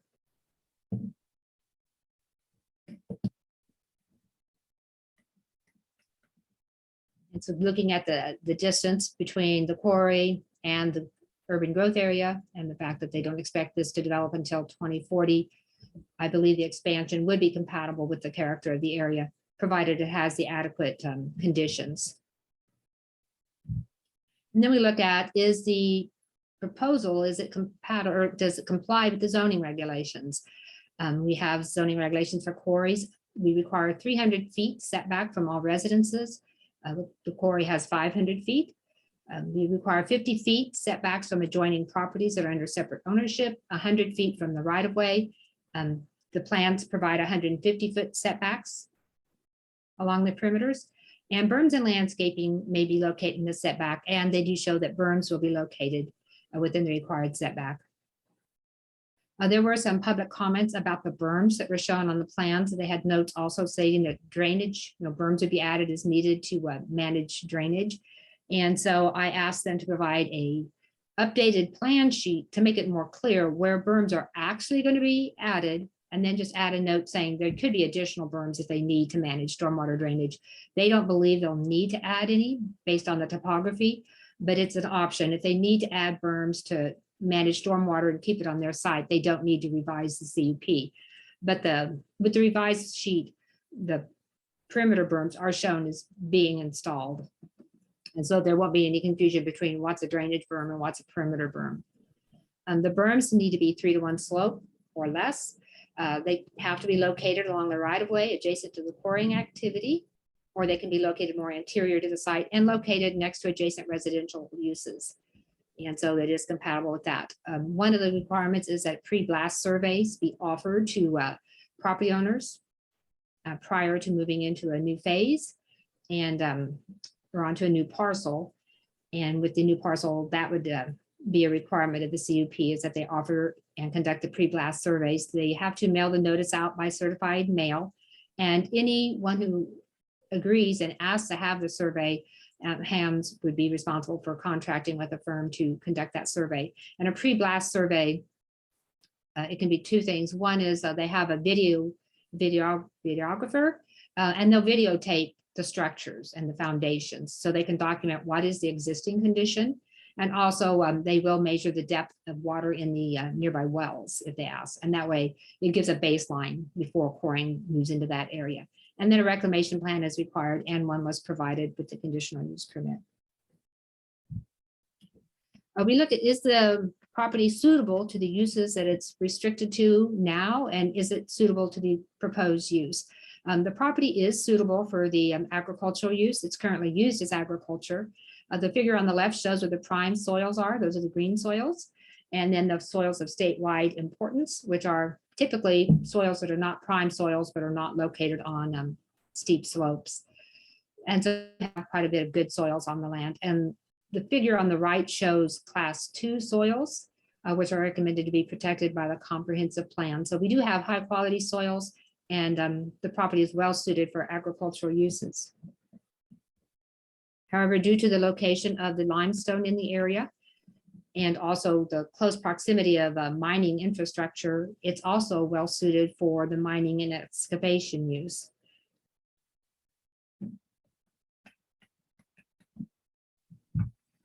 And then one of the criteria we look at is it appropriate to put a time frame on the use? And quarries almost always have time frames. It's expected that they are going to have an end of life. So we expect that to happen. And we set a time frame so that as development moves into that area, the quarry activity can be reevaluated. It may be necessary to draft different conditions based on the development, or perhaps to halt the quarry, depending upon how it has changed in that time. The applicant asked that the time frame be extended to 2046. And that is what staff recommended. The Lawrence Douglas County Planning Commission voted to recommend that time frame. And the Eudora Planning Commission expressed concerns with this date and noted in their letter and in their comments that they expect growth to be in the southern portion of the UGA by 2040. And they voted to recommend an end date of 2038. And so at this end date, it doesn't mean that the CUP, that the quarry has to quit. It's a time when they need to apply for a new CUP, and then it can be reevaluated. And if development hasn't moved to that area, perhaps it could continue, or if development has moved, that certain changes are seen, different conditions could be applied to it. So it does allow a reevaluation. Other items we look at is what is the impact on utilities and the transportation network with the quarry. The quarry doesn't require any utilities, but they are heavy users of the transportation network. And with the original CUP, a 10-cent rock fee per ton of rock removed from the site was applied. And this was be indexed annually with the Consumer Price Index. And so the county engineer indicated that they are up to date on their fees, and that has been indexed. And he noted that the fees that they've gathered are being used to asphalt North 1200 Road. So the fees they collect are used to maintain the road that those haul trucks use to get to the highway. And then we look at the conformance with the comprehensive long-range plans. There are no long-range plans for this area, but it is within the Lawrence Douglas County Comprehensive Plan.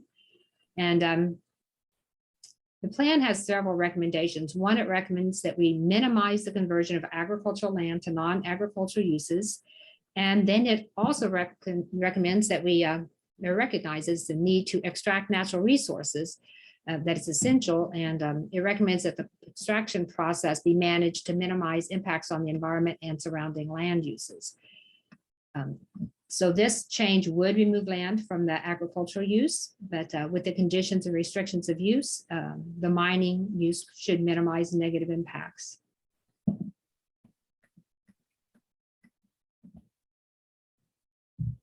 We received several public comments. I went through and I selected some of the issues, and I just want to talk about them. One of the comments mentioned they didn't feel 6 inches of topsoil would be adequate for the plantings, and then we recommended we revise the reclamation plan to require 10 inches. 6 inches is pretty much our standard requirement right now. We use that for all the quarries or landfills in the county. It's kind of a industry standard. So I don't think it would be appropriate to change to 10 inches for this portion of the quarry. However, I think we'd be willing to research that and see if that would be in a more appropriate amount of topsoil. We have had reclamation of the landfills and other quarries that have gone successful with the 6 inches, so I don't feel that it's a pressing issue right now. There was a note that they wanted to require the setback areas to return to their original elevation, and I'm assuming they're meaning here that berms would be added to the setback areas and they would want those to be removed. Typically, the berms are constructed with the topsoil that they remove. It's a place to hold the topsoil. So when they reclaim and spread the topsoil, the berms are usually taken down and spread over the quarry land. So that should take care of putting the setback areas back. Oh, they wanted more clarity about what is permitted in the setback area. And basically what this application does is it prohibits certain things in the setback area. You can actually do everything that's allowed on your property in that zoning district. The CUP only restricts the conditional use. So in the quarry setbacks, there's certain quarrying activities that are not allowed. You're not allowed, basically quarrying activity. You can't mine, you can't blast, you can't extract rock, you can't process rock. So the quarrying activities are not allowed. And we added some language to the setback condition to make that clear. You are allowed to farm, you're allowed to graze animals, you can manage your area. So rather than listing all the things that you are allowed to do, we just are putting what the setbacks prohibit. One of the comments noted the Army Corps of Engineers permit for work on the Shelton parcel would expire in March of 2022. And the operator indicated that they would be applying to have that extended at that time. And one of the conditions of the CUP is that they stay current with all their state, local, and federal permits. And then there was a question about the drainage berms. Where are the drainage berms and where are the screening berms? And so that's why we are getting a revised plan sheet so that the berms you see on the plan, those are the screening berms that will be installed, with a note that there may be additional berms added. And then there was a question, how did we determine 100-foot stream corridor? The zoning regulations in 2020, when they were revised, we adopted the stream corridor from the subdivision regulations, which is 100-foot wide, centered on the stream. In some cases, we can require wider stream corridors. This was selected as being kind of a middle of the road. Until we get stream corridor widths that are based on the actual order of the stream, this kind of a compromise seems to work well. The stream on the new parcel is an intermittent stream. It's a small, lower order stream. And so the 100-foot corridor width would seem to be appropriate. And as that is the width that's in the zoning regulations, we didn't see any reason to revise that.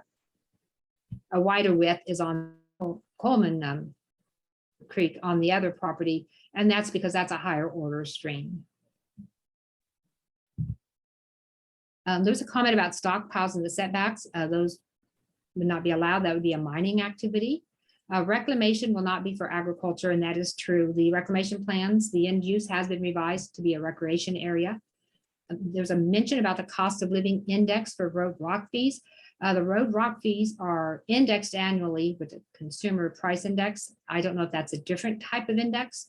This is the only quarry that has their rock fees indexed. I don't think adding a second index would be necessary, especially as we're getting adequate fees to maintain the road.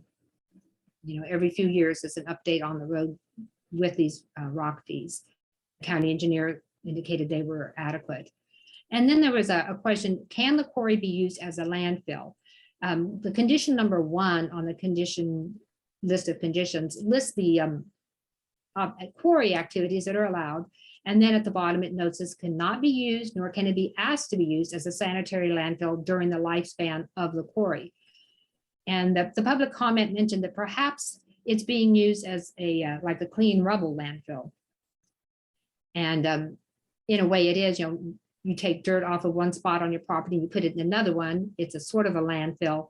However, in our landfill regulations, that type of a landfill is exempt from the requirement to get a CUP if you take dirt from one part of your property and put it on another. And it's incorporated in this CUP as the reclamation process. So technically, yes, there is a landfill activity happening, but it's exempt from the requirement to have its own CUP, and it is a part of this one as reclamation. There were a few staff proposed changes. One was about the range of variation to be added to the note. And the reclamation plan notes that it may not be exactly that way because they're not sure how much overburden they're going to take out or how much material they're going to take out. So they have a finished elevation, but they note that it may vary. But with the original CUP or the 2019 CUP, we had them add a range of variation to note that it may be 10 feet lower or 10 feet higher. And that's kind of an acceptable range of variation. But if they go above or below that, the reclamation plan has to go back to the county commission. And also the ponds, they can be shallower, but if they want to be any deeper, that also has to have a revised reclamation to go back to the county commission. There was a condition that changes be made if Evergy needed any in their setback, but Evergy, this was made before Evergy responded, and they have no concerns with the changes that are being proposed in their setback. And then, of course, that's the revision to show the berms where they are intended to be installed, and they have provided that. I just received that today, so I wasn't able to get it in your packet, but they did address that condition. The Planning Commission recommendations, the Lawrence Douglas County Planning Commission voted 8-1 to recommend approval of the revised conditions listed in the staff memo with the end date of 2046. And the Eudora Planning Commission voted 7-0 to recommend approval of the revised conditions with a revised ending date of 2038. And I just wanted to give you kind of a listing of your actions. It's very rare that we bring recommendations from a joint planning commission meeting. So the actions that are possible just with a simple majority vote, you can approve the recommendation of either planning commission. You could approve the CUP with revised conditions, which could include a different time frame altogether. You could vote to deny the CUP, or you could return the CUP to the planning commission with direction for additional review.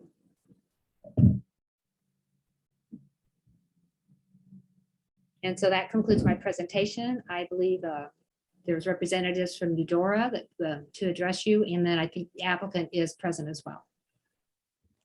Thank you, Mary. We'll move to the City of Eudora.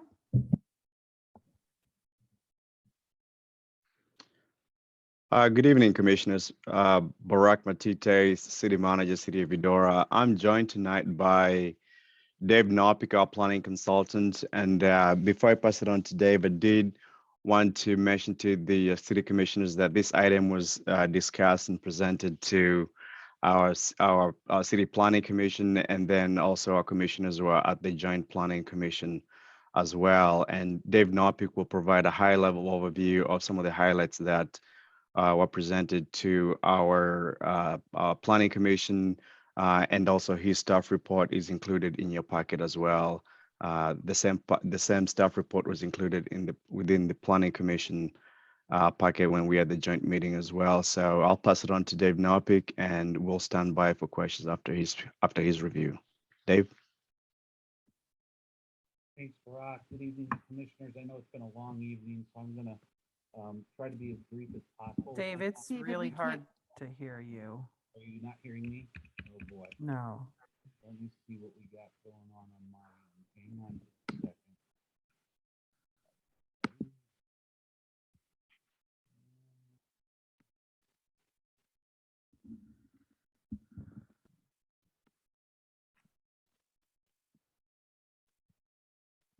Hang on just a second.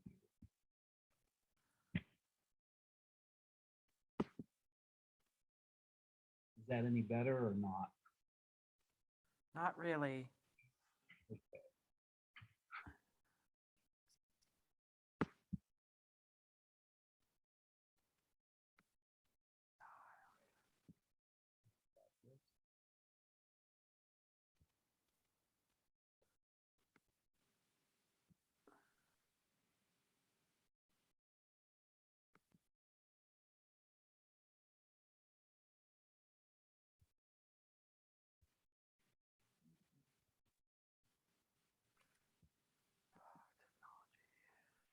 How is that? Are you hearing any better or not? Keep trying there a bit. Okay, how about I disconnect and I'm gonna. That's a lot reconnect. better. We can hear you now. Oh, can you? Yeah, that's a lot better. Okay, I was gonna say I can try to reconnect to another computer here. I've got two going. Anyway, good evening. I know with the length of the meeting, I'm gonna try to be as brief as possible.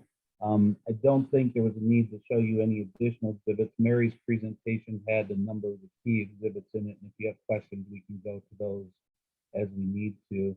And I believe Mary's given a good overview of the proceedings of the joint meeting and the recommendations of the Planning Commission. What I want to kind of reassure the commission of is we did have a discussion at the Eudora Planning Commission meeting on December 1st, a couple weeks ahead of the joint meeting, where we brought forward to the commission, and the staff report for that is in your packet, some of the concerns given recently adopted documents and the direction that the community is heading in regard to growth. So one of those documents obviously is the Eudora Comprehensive Plan, which has a plan date of out to 2040, and it was adopted in December of 2020. So this is a very recent effort that the city of Eudora went through on its comprehensive plan.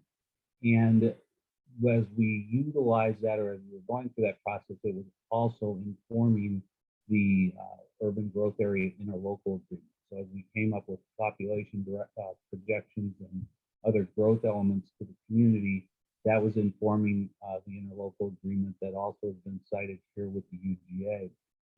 From the standpoint of population projections, so that you have a context, the projections for these growth areas are not based in some pie in the sky number. What we do project for the city of Eudora is that between now and 2040, they'll grow by approximately 3,000 more people. There's a current population of about 6,400. The anticipated growth will be to about 9,400 in 2040. And that's based on an average growth rate from 1970 through 2017. So it's not a inflated number, it is really just an average growth rate that we're using, which is a pretty conservative type of estimate for the growth here. The other element, is it still hard to hear? Getting a, are you still having a hard time hearing? I got a note that says you are.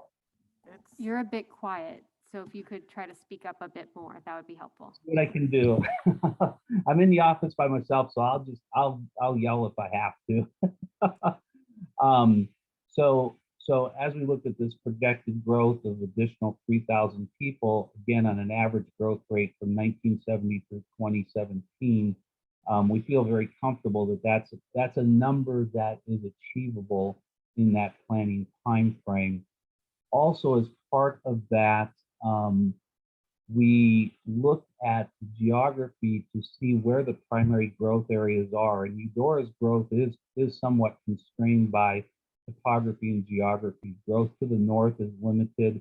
As you know, we have the river to the north and kind of northwest that limits us, as well as some of the infrastructure limitations for the way that the city is laid out. So that really makes the southern growth south of K10 the primary growth area, and in particular for residential growth. We see that once we get a certain distance away from the K10 corridor, the likelihood of commercial development is going to be more driven by traffic orientation at major intersections or along the major corridors. The issue then becomes that as we look at that tier 2 growth that Mary was talking about, if we move into that area, it will primarily be what I'll call suburban residential development. That development then becomes or will come into close proximity with the mining operations that are projected to move westward. And I do recognize that there is that white line that Mary pointed out as it's a drainage area where the current CUP says it will go to that, but then it's that future mining area that moves us closer and closer to this tier 2 area. And so the city of Eudora's concerns are that we have these growth patterns that are converging and moving closer together, which could raise some concerns in regard to conflicts of those land uses in the future.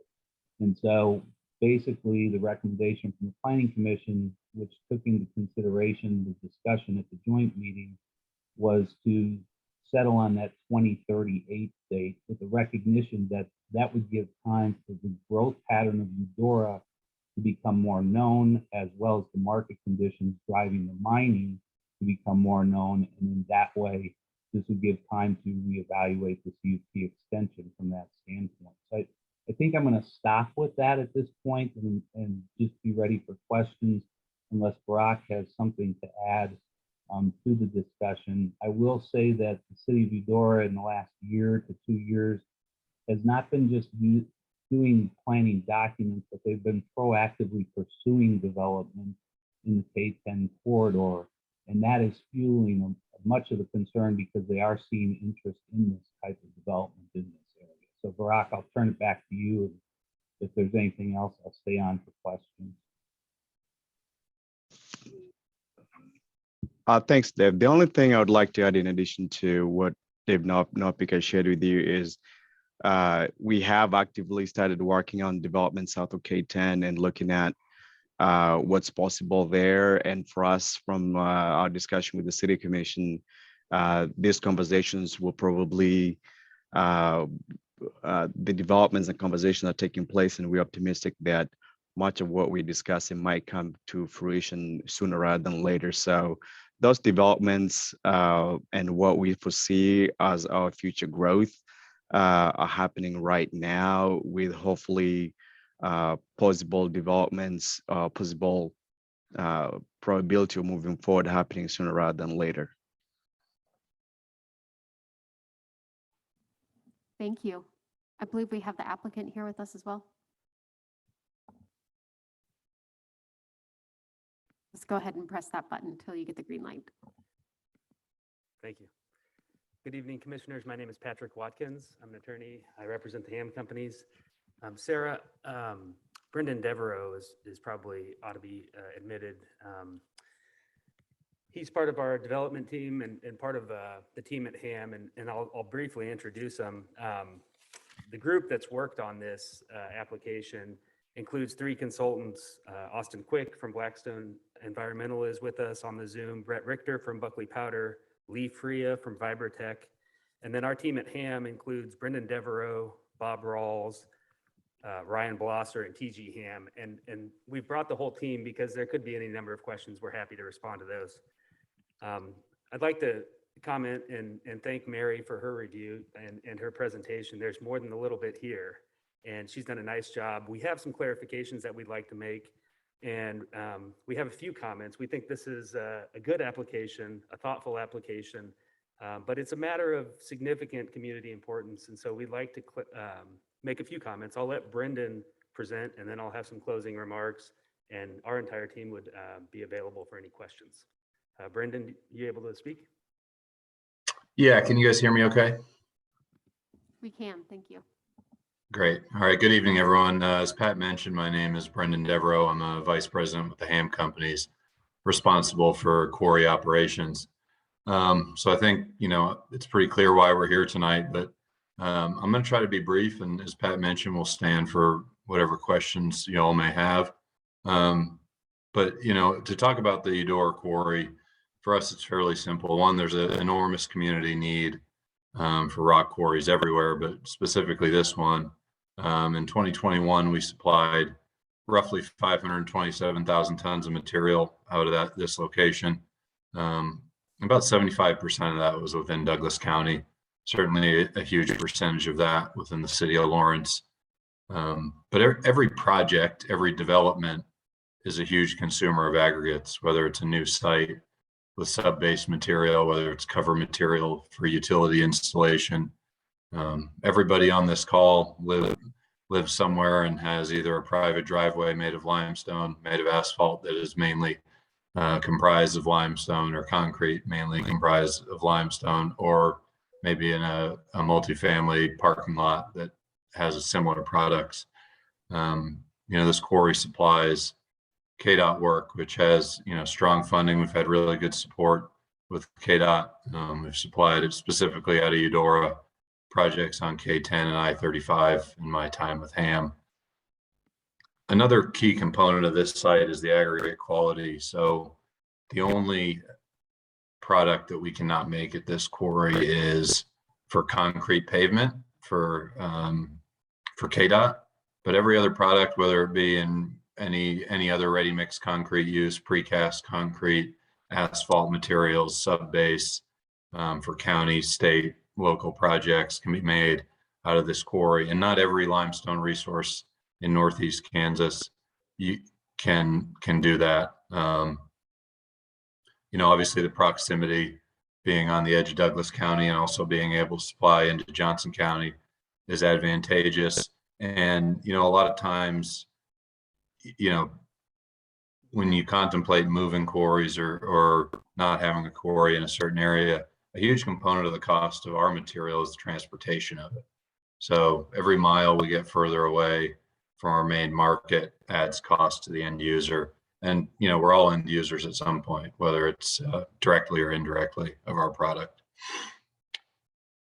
So to take a step back, I think a lot of you are familiar with our application from 2020, and it wasn't that long ago. We were kind of having a similar presentation here. And I'm not going to belabor some of the land issues and negotiations that we had to work through. We certainly would have liked to have come to you all with one tidy application for all of it. It just wasn't the way it worked out. And that happens sometimes. But we think this application is beneficial, and Mary pointed it out in her presentation nicely, that the sequence of mining makes a lot more sense.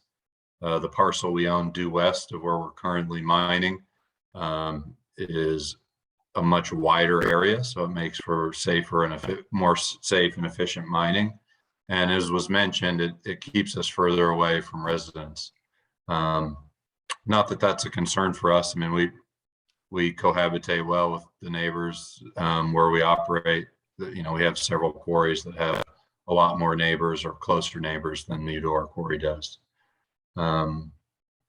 We also think this application and just the fact that HAM had been going through leases of this property, was able to purchase all the surrounding property, allows for more thoughtful and greater reclamation potential. I think many of you are aware that that east side of the Pete Fish parcel is something that we'd like to turn into a dog park that HAM would look after, that we think can be a great community amenity. And as was mentioned earlier as well, we think there's a path forward to create a good community amenity for the entire property at completion of mining. Details, we have a lot to work out there, and I think there's some partnerships that could make that a real beneficial land use. But we are committed to reserving royalty, and we've communicated to many folks, 5 cents a ton for the life of the mine that would be used for reclamation of the land at the end of quarrying. And then, the last thing I'll leave with you, and then Pat will have a few comments, is we really tried to be intentional throughout this process. I think what we learned in 2020 was that maybe we were a cart before the horse, and we were trying to just get things done. And we tried to take feedback from the city of Eudora from last go around. And so we had communication with them. We asked them what their concerns were. And certainly one of the concerns involved residents of the city, traffic with the school. We had already planned on a town hall meeting, and certainly through that engagement with Eudora, we added quite a bit to our invite list to that town hall, which was fine by us. We're those of you who have been to our operations know that we, and me personally, enjoy giving tours and talking to people about what we do, because we really enjoy it and we're passionate about it. And so that was not a problem for us. We had a town hall, which for us was great. It certainly was, there were some folks there that had concerns, and, we're not necessarily supporters of our business, but I think that everybody left there with a good feeling that they were heard and that we're available to discuss with them, what our plans are, what goes on at our operation. And we try to be an open book with everything we do.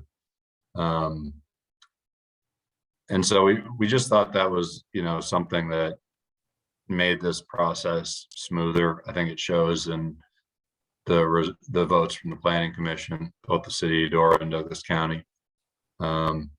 You know, and I think Mary mentioned as well, you know, the road has been paved with the royalty, providing a smoother ride on that last mile up to Church Street, and certainly mitigating dust for the two houses that are on 1200 Road on our existing haul route. So we hope that, you know, obviously our application is successful, and, you know, we certainly will plan on continuing to be open, and hopefully, you know, more you'll want to come out and visit our site, because we'd like to have you out there. So appreciate the time, and Pat has a few remarks, and certainly any questions you want to direct at me, I'll do my best to answer them. And if we got to pass to someone else on the team, we will. So thank you for the time. Thanks, Brendan. A couple clarifications from Mary's report, and feel free to ask her about this, but I think she noted that reclamation of phase 1 would be completed before moving to phase 2. And I want to clarify, I think we had talked about this with Mary. The interburden from phase 2 is needed to reclaim phase 1. So reclamation will begin on phase 1, but it won't be completed before mining starts on phase 2. I imagine Mary might be able to speak to that, because I know we had talked about it. She made note of a neighbor house that's located on the little peninsula on the south side of the site. The house burned about 6 years ago, and we've seen a trailer out there, but according to the HAM personnel, there's just not much activity there. They don't see people coming and going. We don't have interactions with that individual that owns the property. We don't see anyone living there. But certainly the conditions that Mary brought up about screening on that peninsula can easily be met. And then as Mary mentioned, there is a COLA on this, and it is complied with. We've worked with the county to make sure that that's updated every year. It actually gets updated this month. So we expect there to be a pretty big COLA for 2021 into 2022. And that calculation just goes directly from our team to the engineer at the county. I'd note that I think this has been a very thorough review, and 2019 and 20 kind of teed us up to look at these things with a comprehensive set of conditions. The staff report is thorough, and as Brendan mentioned, we did have a town hall within the area of the quarry, and we invited over 200 residents in the area. So we were intentional about making sure that there's plenty of public input here. But the staff report has a number of conditions. This is the most heavily regulated and conditioned quarry within the HAM inventory, and I think we're quite proud of that because a comprehensive set of conditions like this, even if HAM complies with them, whether or not they're written, it makes for a safe quarry, and I think we have a great record at this particular site. The Planning Commission review was thorough. It was a 3-hour-long agenda item on I think a marathon meeting. Eudora Planning Commission was there as well as Eudora staff, and we're really pleased to have received positive feedback from the Eudora Planning Commission. They unanimously voted to recommend approval of this. And the Douglas County Planning Commission nearly had a unanimous recommendation of approval, I think one negative vote. But the question really became, what is the term? Is it 2038 or is it 2045 or 2047? And I think that's really maybe where the discussion is leading tonight.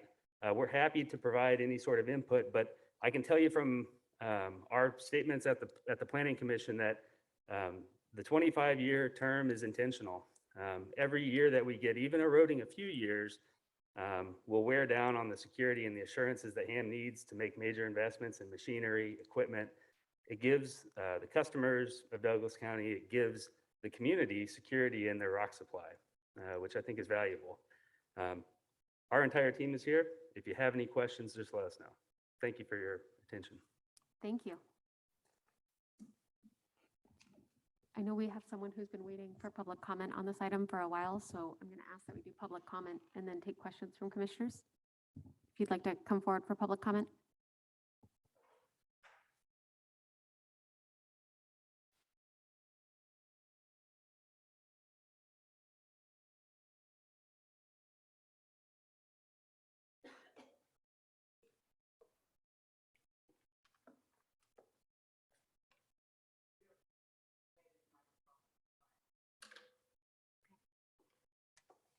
Hi, I'm Adra Burks.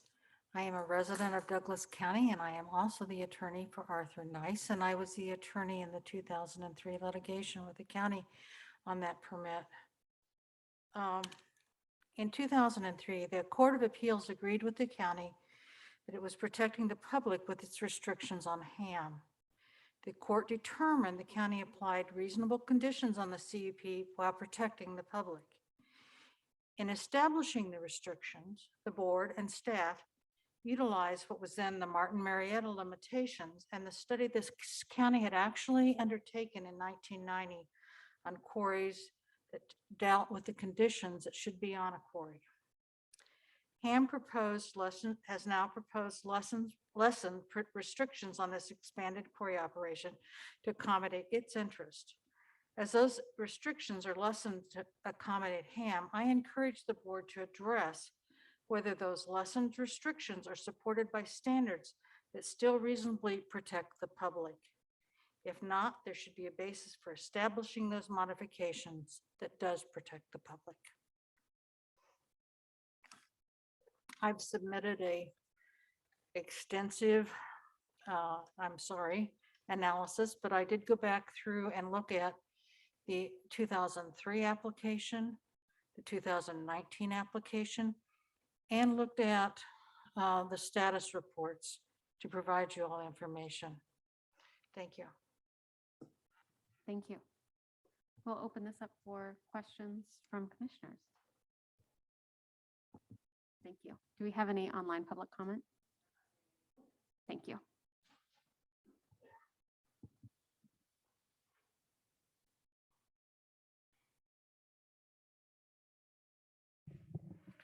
This is Commissioner Reed. Thank you, everybody, for sticking with us in our marathon meeting this evening. I would agree that there was a really extensive conversation had at the Joint Planning Commission meetings, and so I appreciate all of that. I would be interested to hear from City of Eudora folks with any, and I apologize, it is possible that I may have missed some commentary about this from you, David, because it was a little hard to hear at times, even when you became more audible. So if this is repetitive, I apologize, but would like to hear a little bit more feedback about the 2038 recommendation from the Eudora Planning Commission and why that timeline is requested and feels most useful to Eudora at this time. Hopefully you can hear me. If you can't on this, then I've got a hookup here on a different computer that we might be able to let myself in, and I'll use it. Can you hear me okay? We can hear you okay. Thanks, David. Okay. All right. Hang on just a second. This other computer is now giving me feedback.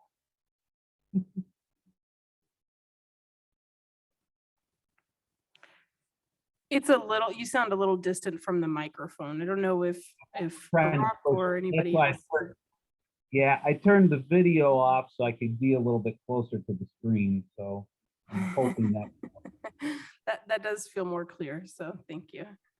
So the 2038 date is interesting because initially in our staff report, I would tell you that we had significant discussion with the Planning Commission about sticking with the 2033 date.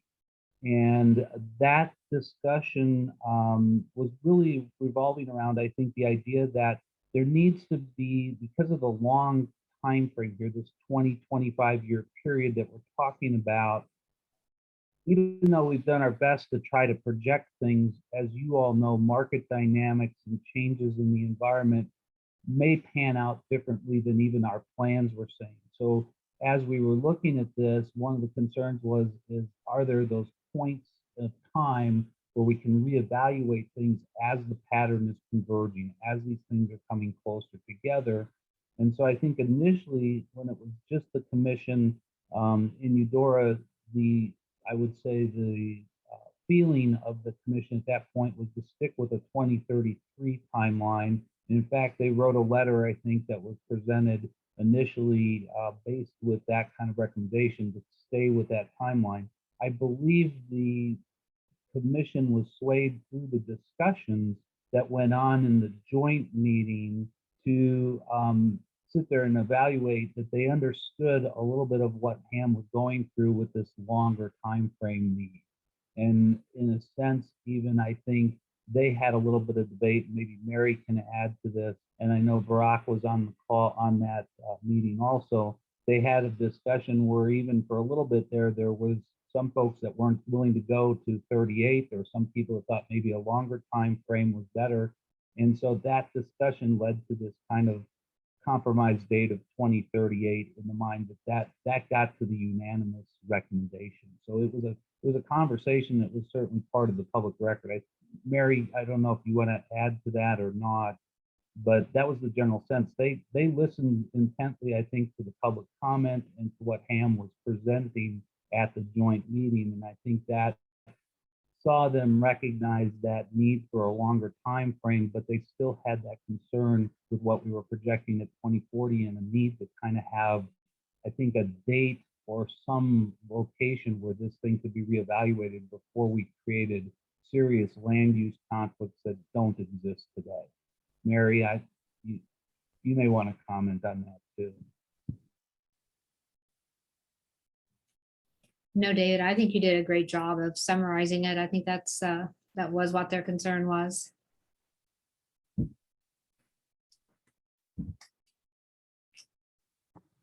This is Commissioner Reed again. Thank you for that. I don't have any other questions. I would just thank you, Mary. You addressed all of the kind of question marks I had coming into this meeting after reviewing the packet. So I appreciate your thoroughness and adding up-to-date information and addressing all the nuanced questions that came in through writing. So thanks for your work on that.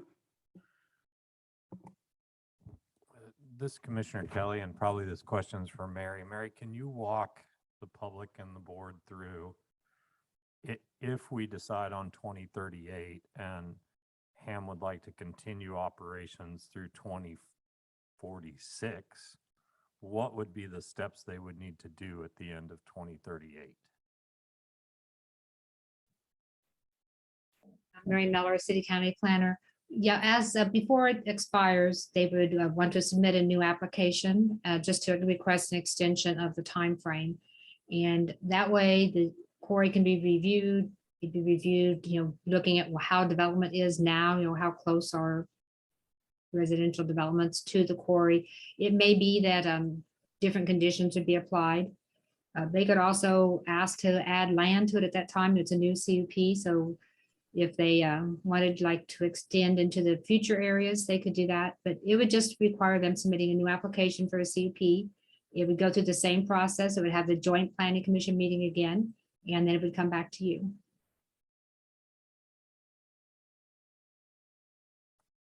And then probably a question for Patrick.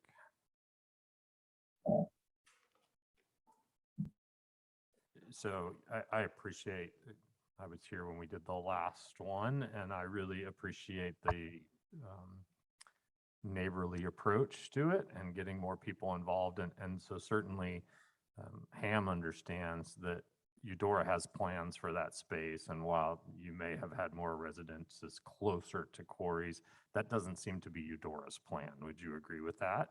Yes. Okay, so it would seem like, it's a little hard to project out into, even saying 2048 makes me just sort of pause, but it would seem like it would be good practice to sort of wait a little, to hold that space there to see whether, if that's Eudora's plan, it would be in Ham's best interest for them to allow that community to grow, because we're going to need your materials for them to grow, and see what that is. And then if they don't grow at that rate, it might be reasonable to come back with a short-term extension request.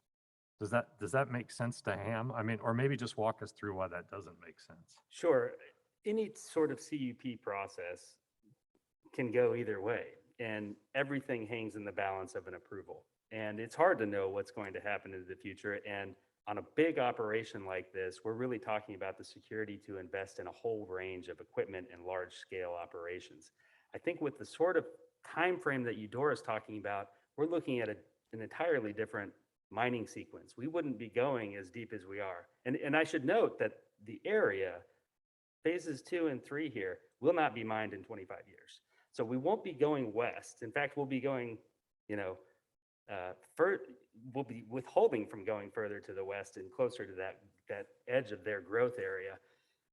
So there's a significance on going in for any approval. And there's a significance in being able, with an approval like this, HAM has the assurance, so long as they can stay in conformance with all of the conditions, which are burdensome, to invest in the long term. When you talk about 2038, we're talking about 17 years. If you talk about 2047, we're talking about 25 years, right? So Brendan Devereaux would probably be able to give you the most technical definition of that, but that's the way I understand it, is that we can't invest in the long term without the long-term assurance. Certainly short-term things are okay, but you don't really, these larger CUPs require sort of a big decision at times. And you don't really want to go in and upset the neighbor, upset the community with short-term expectations that could change. Brendan, do you want to pipe in on that too? Yeah, thanks, Pat. So, I think it's important to highlight, Mary on her presentation, she had the land area with the black X, which represents what we would call kind of our new 160 acres that was most recently purchased. And so, this requested length of CUP, I think it was David who made comments about market factors, and we certainly can't predict what our volume is going to be. And I wouldn't lie to you and say we wouldn't like it to be more. But based on where our volume is today, it would take astronomical growth for us to run out of reserves on the east 80 acres. That would be the first phase of any of this new mining. And so to Pat's point, our existing CUP allows us to go west on what was originally called the Shelton parcel, which is what was approved in 2020. That would get us, pretty close to the edge of 2300 road within the original CUP term of 2033. This application contemplates not mining that west portion entirely to do the 80 acres going west and then south, and knowing full well based on the amount of rock that is in that 80 acres, it will be impossible for us to mine through it all in the requested term. And certainly HAM's willing to, if things were to change, say that if it were to mine through earlier, obviously we're going to have to come back for a different approval to move to the west side of that creek. So, and then to Pat's point about length, certainly our existing CUP was originally 30 years from 2003. And I, fully understand and appreciate that times change. So not saying that that's set in stone, but he does talk about investment, in our, when you look at the equipment that it takes to operate, both for mobile equipment to move the overburden and the interburden, and to move the blasted stone to a processing plant, and then the processing plant itself is, you're talking millions of dollars of investment. And so for our company to make the proper plans to buy the right equipment to effectively and efficiently supply all the products to the wide range of customers, it does require some planning. Because of the 6 different layers of limestone and the interburdens, it requires investment in time to plan out the mine and say, this is how we're going to mine it in this sequence. And the further out we can do that, the safer and more efficient we can make it for our folks out there working every day. So that's really, those are the contemplations on our end. And to Pat's point, if we're constantly coming back, our business does hang in the balance. And certainly we feel like we can be a better supplier of materials, a better business partner if we have some security in what our business is. I hope that gives you a good answer, and certainly feel free to follow up if I missed something. Thank you. That's great. Thank you. Any additional questions or are we ready for discussion? Okay, we will bring it back for discussion.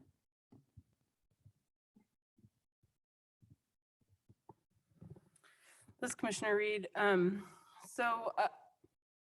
During the Joint Planning Commission meeting, I think that I appreciated that there was clearly much more confidence and appreciation for the level of detail and the process that has gone into this particular application permit. So I want to appreciate Ham for that intentional work and appreciate Mary and the rest of the staff for the additional work that I know is required in that.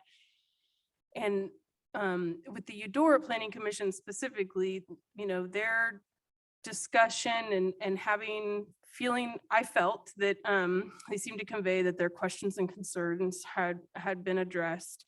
But as has been pointed out this evening, that it really boiled down to that amount of time and the expiration of the CUP and how that fits within their city planning and their community's growth projection. And I thought that that was a really understandable and thoughtful conversation to have. And so I understood why they landed at 2038 and where that sort of compromise amongst their members came from. And it's my inclination to want to defer to what Eudora has stated feels like an appropriate expiration date, because Eudora is the community that this operation has the most immediate and direct high impact on. And I believe that the process by which this permit application and this CUP process has been improved and been more thorough and thoughtful really sets the stage for future processes to be similar. And I can appreciate that there's still a lot of work and time and resources involved in that process. But I think that the request from Eudora's Planning Commission and that community to align the time with their comprehensive planning and everything that goes into that, which we are familiar with on the Douglas County wide side of things. I think that that's a very reasonable request. And so I'm inclined to want to honor that approval and support that's a direct request of the city most heavily impacted. Yeah, I think that's where my thinking was as well. And I think that is actually lengthening the time that they have on the original CUP. And so that's what I feel. I mean, I might feel more comfortable with the original CUP and then extending it. But if 5 years is what was determined as a compromise, that sounds appropriate to me as well.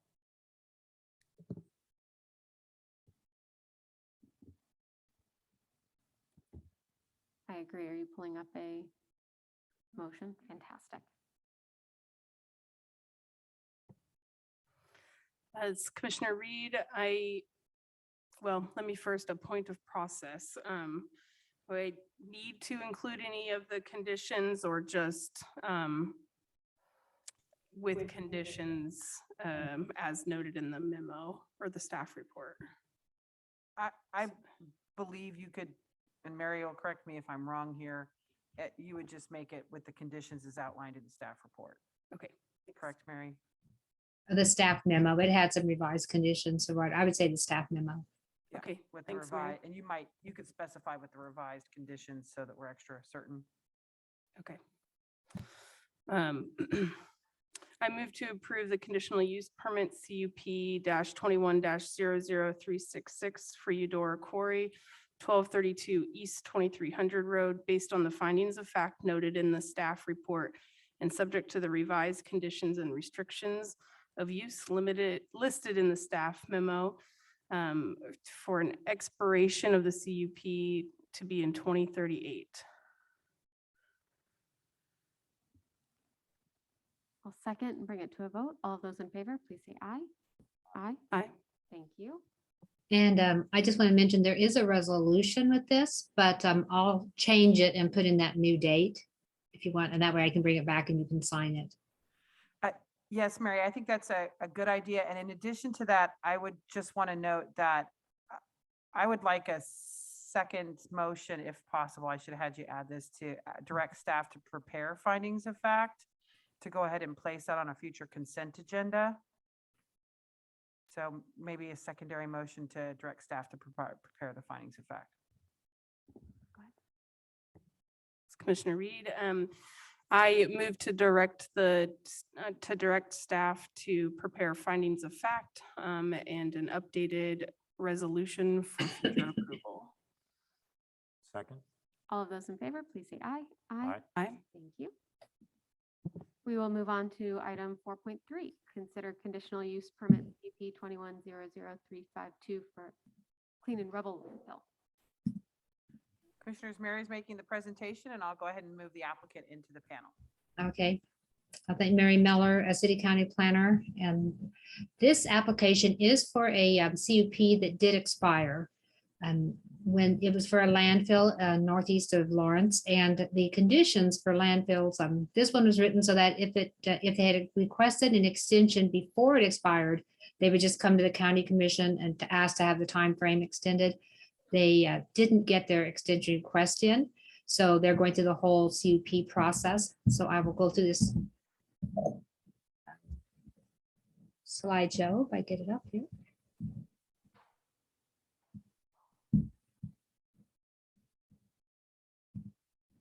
I'll just do it like this. I think that'll work the way we did it last time. This graphic shows where the landfill is. This was a borrow pit. The big pond is actually an old sand pit. That's not involved. It's just the area with the circle. There was a borrow pit here for improvements for Interstate 70. And the property owner would like to make it just smoother terrain so that it could be used in the future. And so they had in 2016, a CUP was approved with a 5-year time frame, which, as I mentioned, that expired. So they're before you again today for a new one. This graphic provided by the applicant shows where fill has been applied so far. So the yellow areas where fill is pretty much done. And then the white area on the east side shows where they still need to apply fill. And so they're approximately halfway done. And this is just overlaying on the aerial to give you an idea of just where they are with that. This landfill, in 2020, with the revised zoning regulations, we added standards for landfills. I think they actually might have been added a little earlier than that, but they were not in place when this landfill was originally approved. And so this landfill is compliant with all the standards in the zoning regulations, except for one that requires a 100-foot setback from the right-of-way. And as this is filling in a borrow pit for the highway, it pretty much has to be just where the borrow pit is located. And oftentimes when we have highway projects, sometimes they get in a hurry and they don't go through the process. We don't have CUPs. Had this had a CUP originally, it would have had reclamation in it. So what we're basically trying to do is reclaim the borrow pit. And so there is a modification being requested of the county commission to allow this to move forward, without being in compliance with that 100-foot setback. And I'll just go through some of the zoning or CUP criteria. The zoning in the area is primarily all agriculture and industrial, and the land uses in the area are primarily all agricultural. So the use is consistent with that and compatible with that, primarily because of the very limited scope of this landfill. It's located on East 1550 Road, and in this area, it's a private road. It's gated. So the only way people can get to the landfill is by making an appointment with the landowner. It's in the 5 years it was active, they had about 150 trucks total, which would average out to about 30 trucks a year. It probably wasn't that regular since you get landfill, you get the fill whenever projects happen. So it might have been different, but it has not been many trucks. It's a very low impact use. So it would be compatible with the surrounding area and with the character of the area.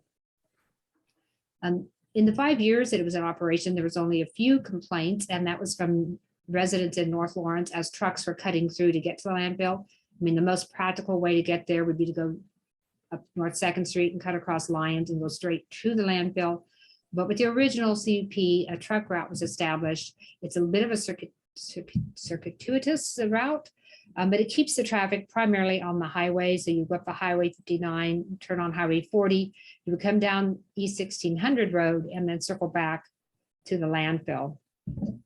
And so it's hard for the landfill operator to control everything that their customers do, but they'll let them know that they need to comply with this truck route. So hopefully there's limited drivers that go through North Lawrence.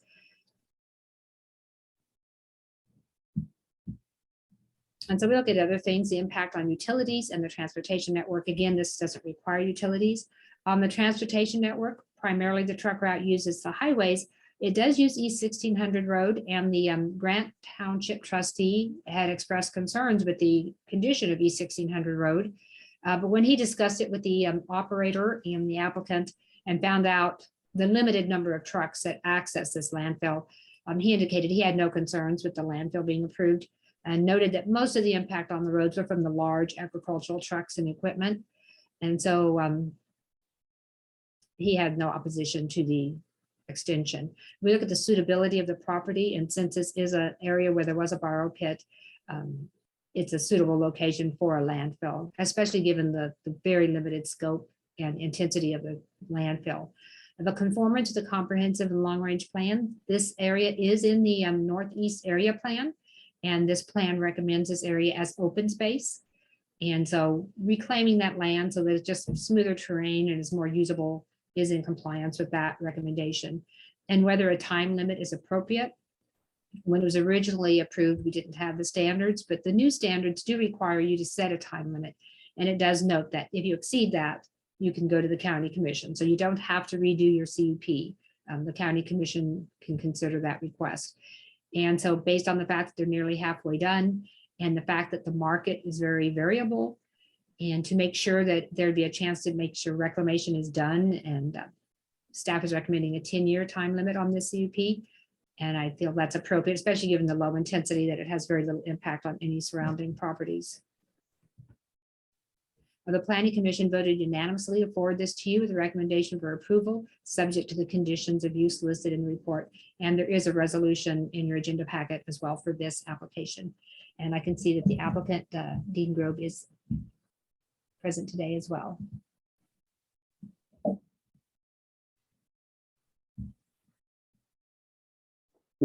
Excuse me, the screen changed. Good evening, Commissioners. Dean Grove with Grove Engineering. I hope you can hear me, and I'll try to speak up. I don't have much to add other than Mary's presentation kind of spelled it out. I did want to kind of clarify that while this is considered a landfill by the county, it's not a sanitary landfill or even a construction and demolition debris landfill, that it's just a clean rubble fill, which is not regulated by KDHE, because clean rubble fill is just dirt and rock and concrete. So it's not the term landfill kind of scares everybody sometimes, but again, I don't really have much to add, and I'll be happy to answer any questions as we go forward. Thank you. Do we have any questions from commissioners? This is Commissioner Reed. Mary, given the back-to-back conversations about the Eudora Quarry and this, with the Eudora Quarry, we talked about the royalties that have gone to the road repairs.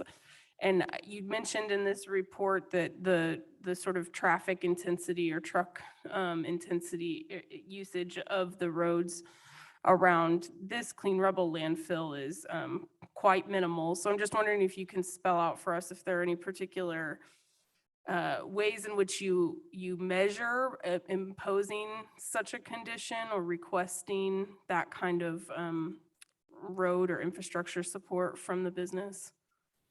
Yeah, Mary Miller, planner. Yes, we usually contact whoever is responsible for maintaining the road, and that way they can let us know. Sometimes they just want dust palliative. Sometimes the impact is so much that they want a fee, so that they can maintain the road. And that's why the Grant Township trustee looked into it, because if he determined the landfill was creating the issue, then he would have asked us to impose a fee, and we're able to do that with conditional use permits.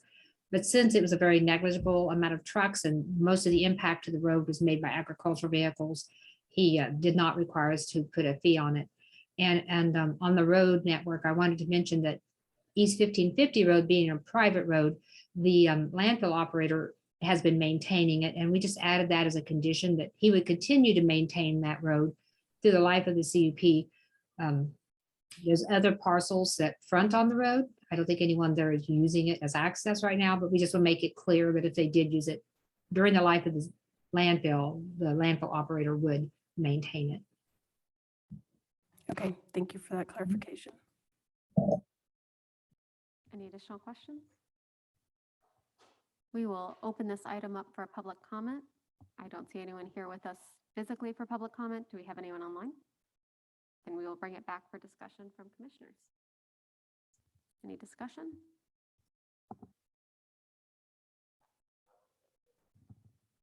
Go for it. I'm happy to make a motion to approve a conditional use permit CUP 21-00366. That is not the motion I want to make. I withdraw that motion and we'll start again. To approve a conditional use permit for CUP 21-00352 for a clean rubble landfill at 1736 East 1500 Road, based on the finding of facts listed in the staff report and subject to the condition noted in the report. I'll leave it there and see about the resolution. Mary, do we need to add the resolution? I don't know, but I think it might just be clearer if you do just note that you're going to sign the resolution or adopt it. With future, and I'll add to that, with the future adoption of the associated resolution. Second. All of those in favor, please say aye. Aye. Thank you. We will move on to item number 5, appointments, and we do have an appointment to consider this evening for Fire District number 3. This is the appointment of Jamie Aguirre. I would just like to move to appoint him to the open seat that is replacing Dale Flory for Fire District number 3. Second. Thank you. All those in favor, please say aye. Aye. I have another appointment Fantastic. for Kristen Abel to be on, to be in the open seat for the Douglas County Fair Board. Make a motion. Second. All of those in favor, please say aye. Aye. Aye. Any other appointments? I think that's all I've got for you tonight. But I know we've got a couple others in the works. Sounds good. We will turn it over to you for miscellaneous, Sarah. Just commissioners, a real quick memo is attached to your packet. Just want to highlight that the judges' quarterly meetings are set, and if you could place those on your calendars, that would be great. And there's a memo from Little Government Relations related to the pre-legislative session is also attached. And that's all I have, commissioners. Thank you. Sarah, may I just ask that you send us calendar invites for the judges' luncheon? Thank you. Do either of the other commissioners have any items for miscellaneous? No. I do. Commissioner Reed here. I would briefly just wanted to mention that Affordable Housing Advisory Board had their first meeting of the year this past Monday, which was the meeting following our vote to recommend various grant amounts through the Affordable Housing Trust Fund for City of Lawrence commissioners to consider, which they did last night at their meeting and had a I think a pretty important discussion for our community about how we may use those funds in the future and leverage how the city may leverage those housing trust fund dollars along with other tax funds or parts of their budget and the strategic plan around affordable housing issues in the future. So I think it was a good, robust conversation about really acknowledging that there's maybe a bit of reworking to do after a few years of AHAB being in place and having a few cycles of grant funding. I think both the board of AHAB and now the city commission is having a really good conversation about sort of some of the nuances of how do we pluck from the different pots of money to make the most effective and sustainable projects. And a lot of that conversation was also about how to promote effective and truly well accounted for public and private partnerships that can create more affordable housing in our community that can remain permanent. And so I was really excited to hear some serious support from city commissioners about having a deeper conversation around that, and specifically around making it a goal to establish permanently affordable housing, and that we need some ways to calculate that and some ways to lead our private developers through that process in a way that is mutually beneficial. So I'm excited to see where that goes. And then I also just wanted to bring up the topic of the 5-member commission again. It's been, well, this is only our second meeting since we had that work session about a month ago. And I just want to appreciate our staff for coming back with more details and another presentation about what that process would look like, and all of the public comment that we've received then and since in recent weeks. I think that it's an important conversation for our community to have.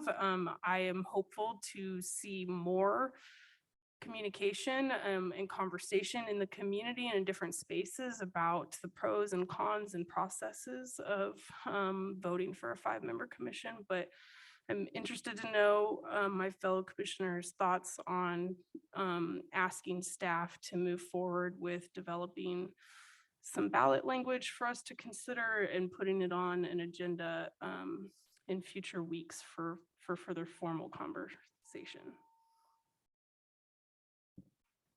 I'm down. That sounds great. I think it is an important conversation for us to continue having. So having that space to see what ballot language would look like and to continue to gather more public input would be fantastic. But I think that we did hear pretty clearly from the folks who are there that they want to see us move forward on this. I think we do need to know that more of the community wants to see us move forward on this, because when we put it to a vote, that is the chance for everyone to have a say. We want to know that there are going to be conversations so people know exactly what this means for our community if they're going to vote to move forward. Yeah, I agree with both my fellow commissioners on that, I think we need to continue to take steps to move forward. The one thing I would ask from the community is to hear, as a county commission, we can't really advocate for it one way or another. I don't think that would be appropriate. So we'd want to hear from the community who's going to come forward to help educate the community about the ballot, if we put it on the ballot. And I think that's really important to understand who's willing to step forward and help share that information. And I think that may be the next phase as we talk about, what would be the plan if we pass it. I really want to hear, I think the people who came have gotten a lot of education about it and are really starting to understand it. And I'd be interested to hear from them what role they would like to take in helping those who maybe don't know as much about a proposed 5-member commission, how they would educate the public about that.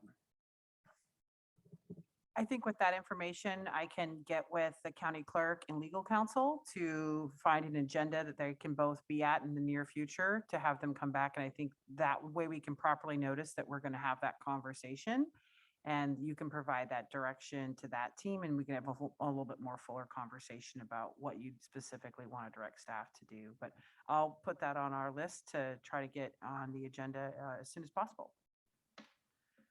Thank you. Do we have anything else for this evening? Well, it is past my bedtime, so I say we're adjourned.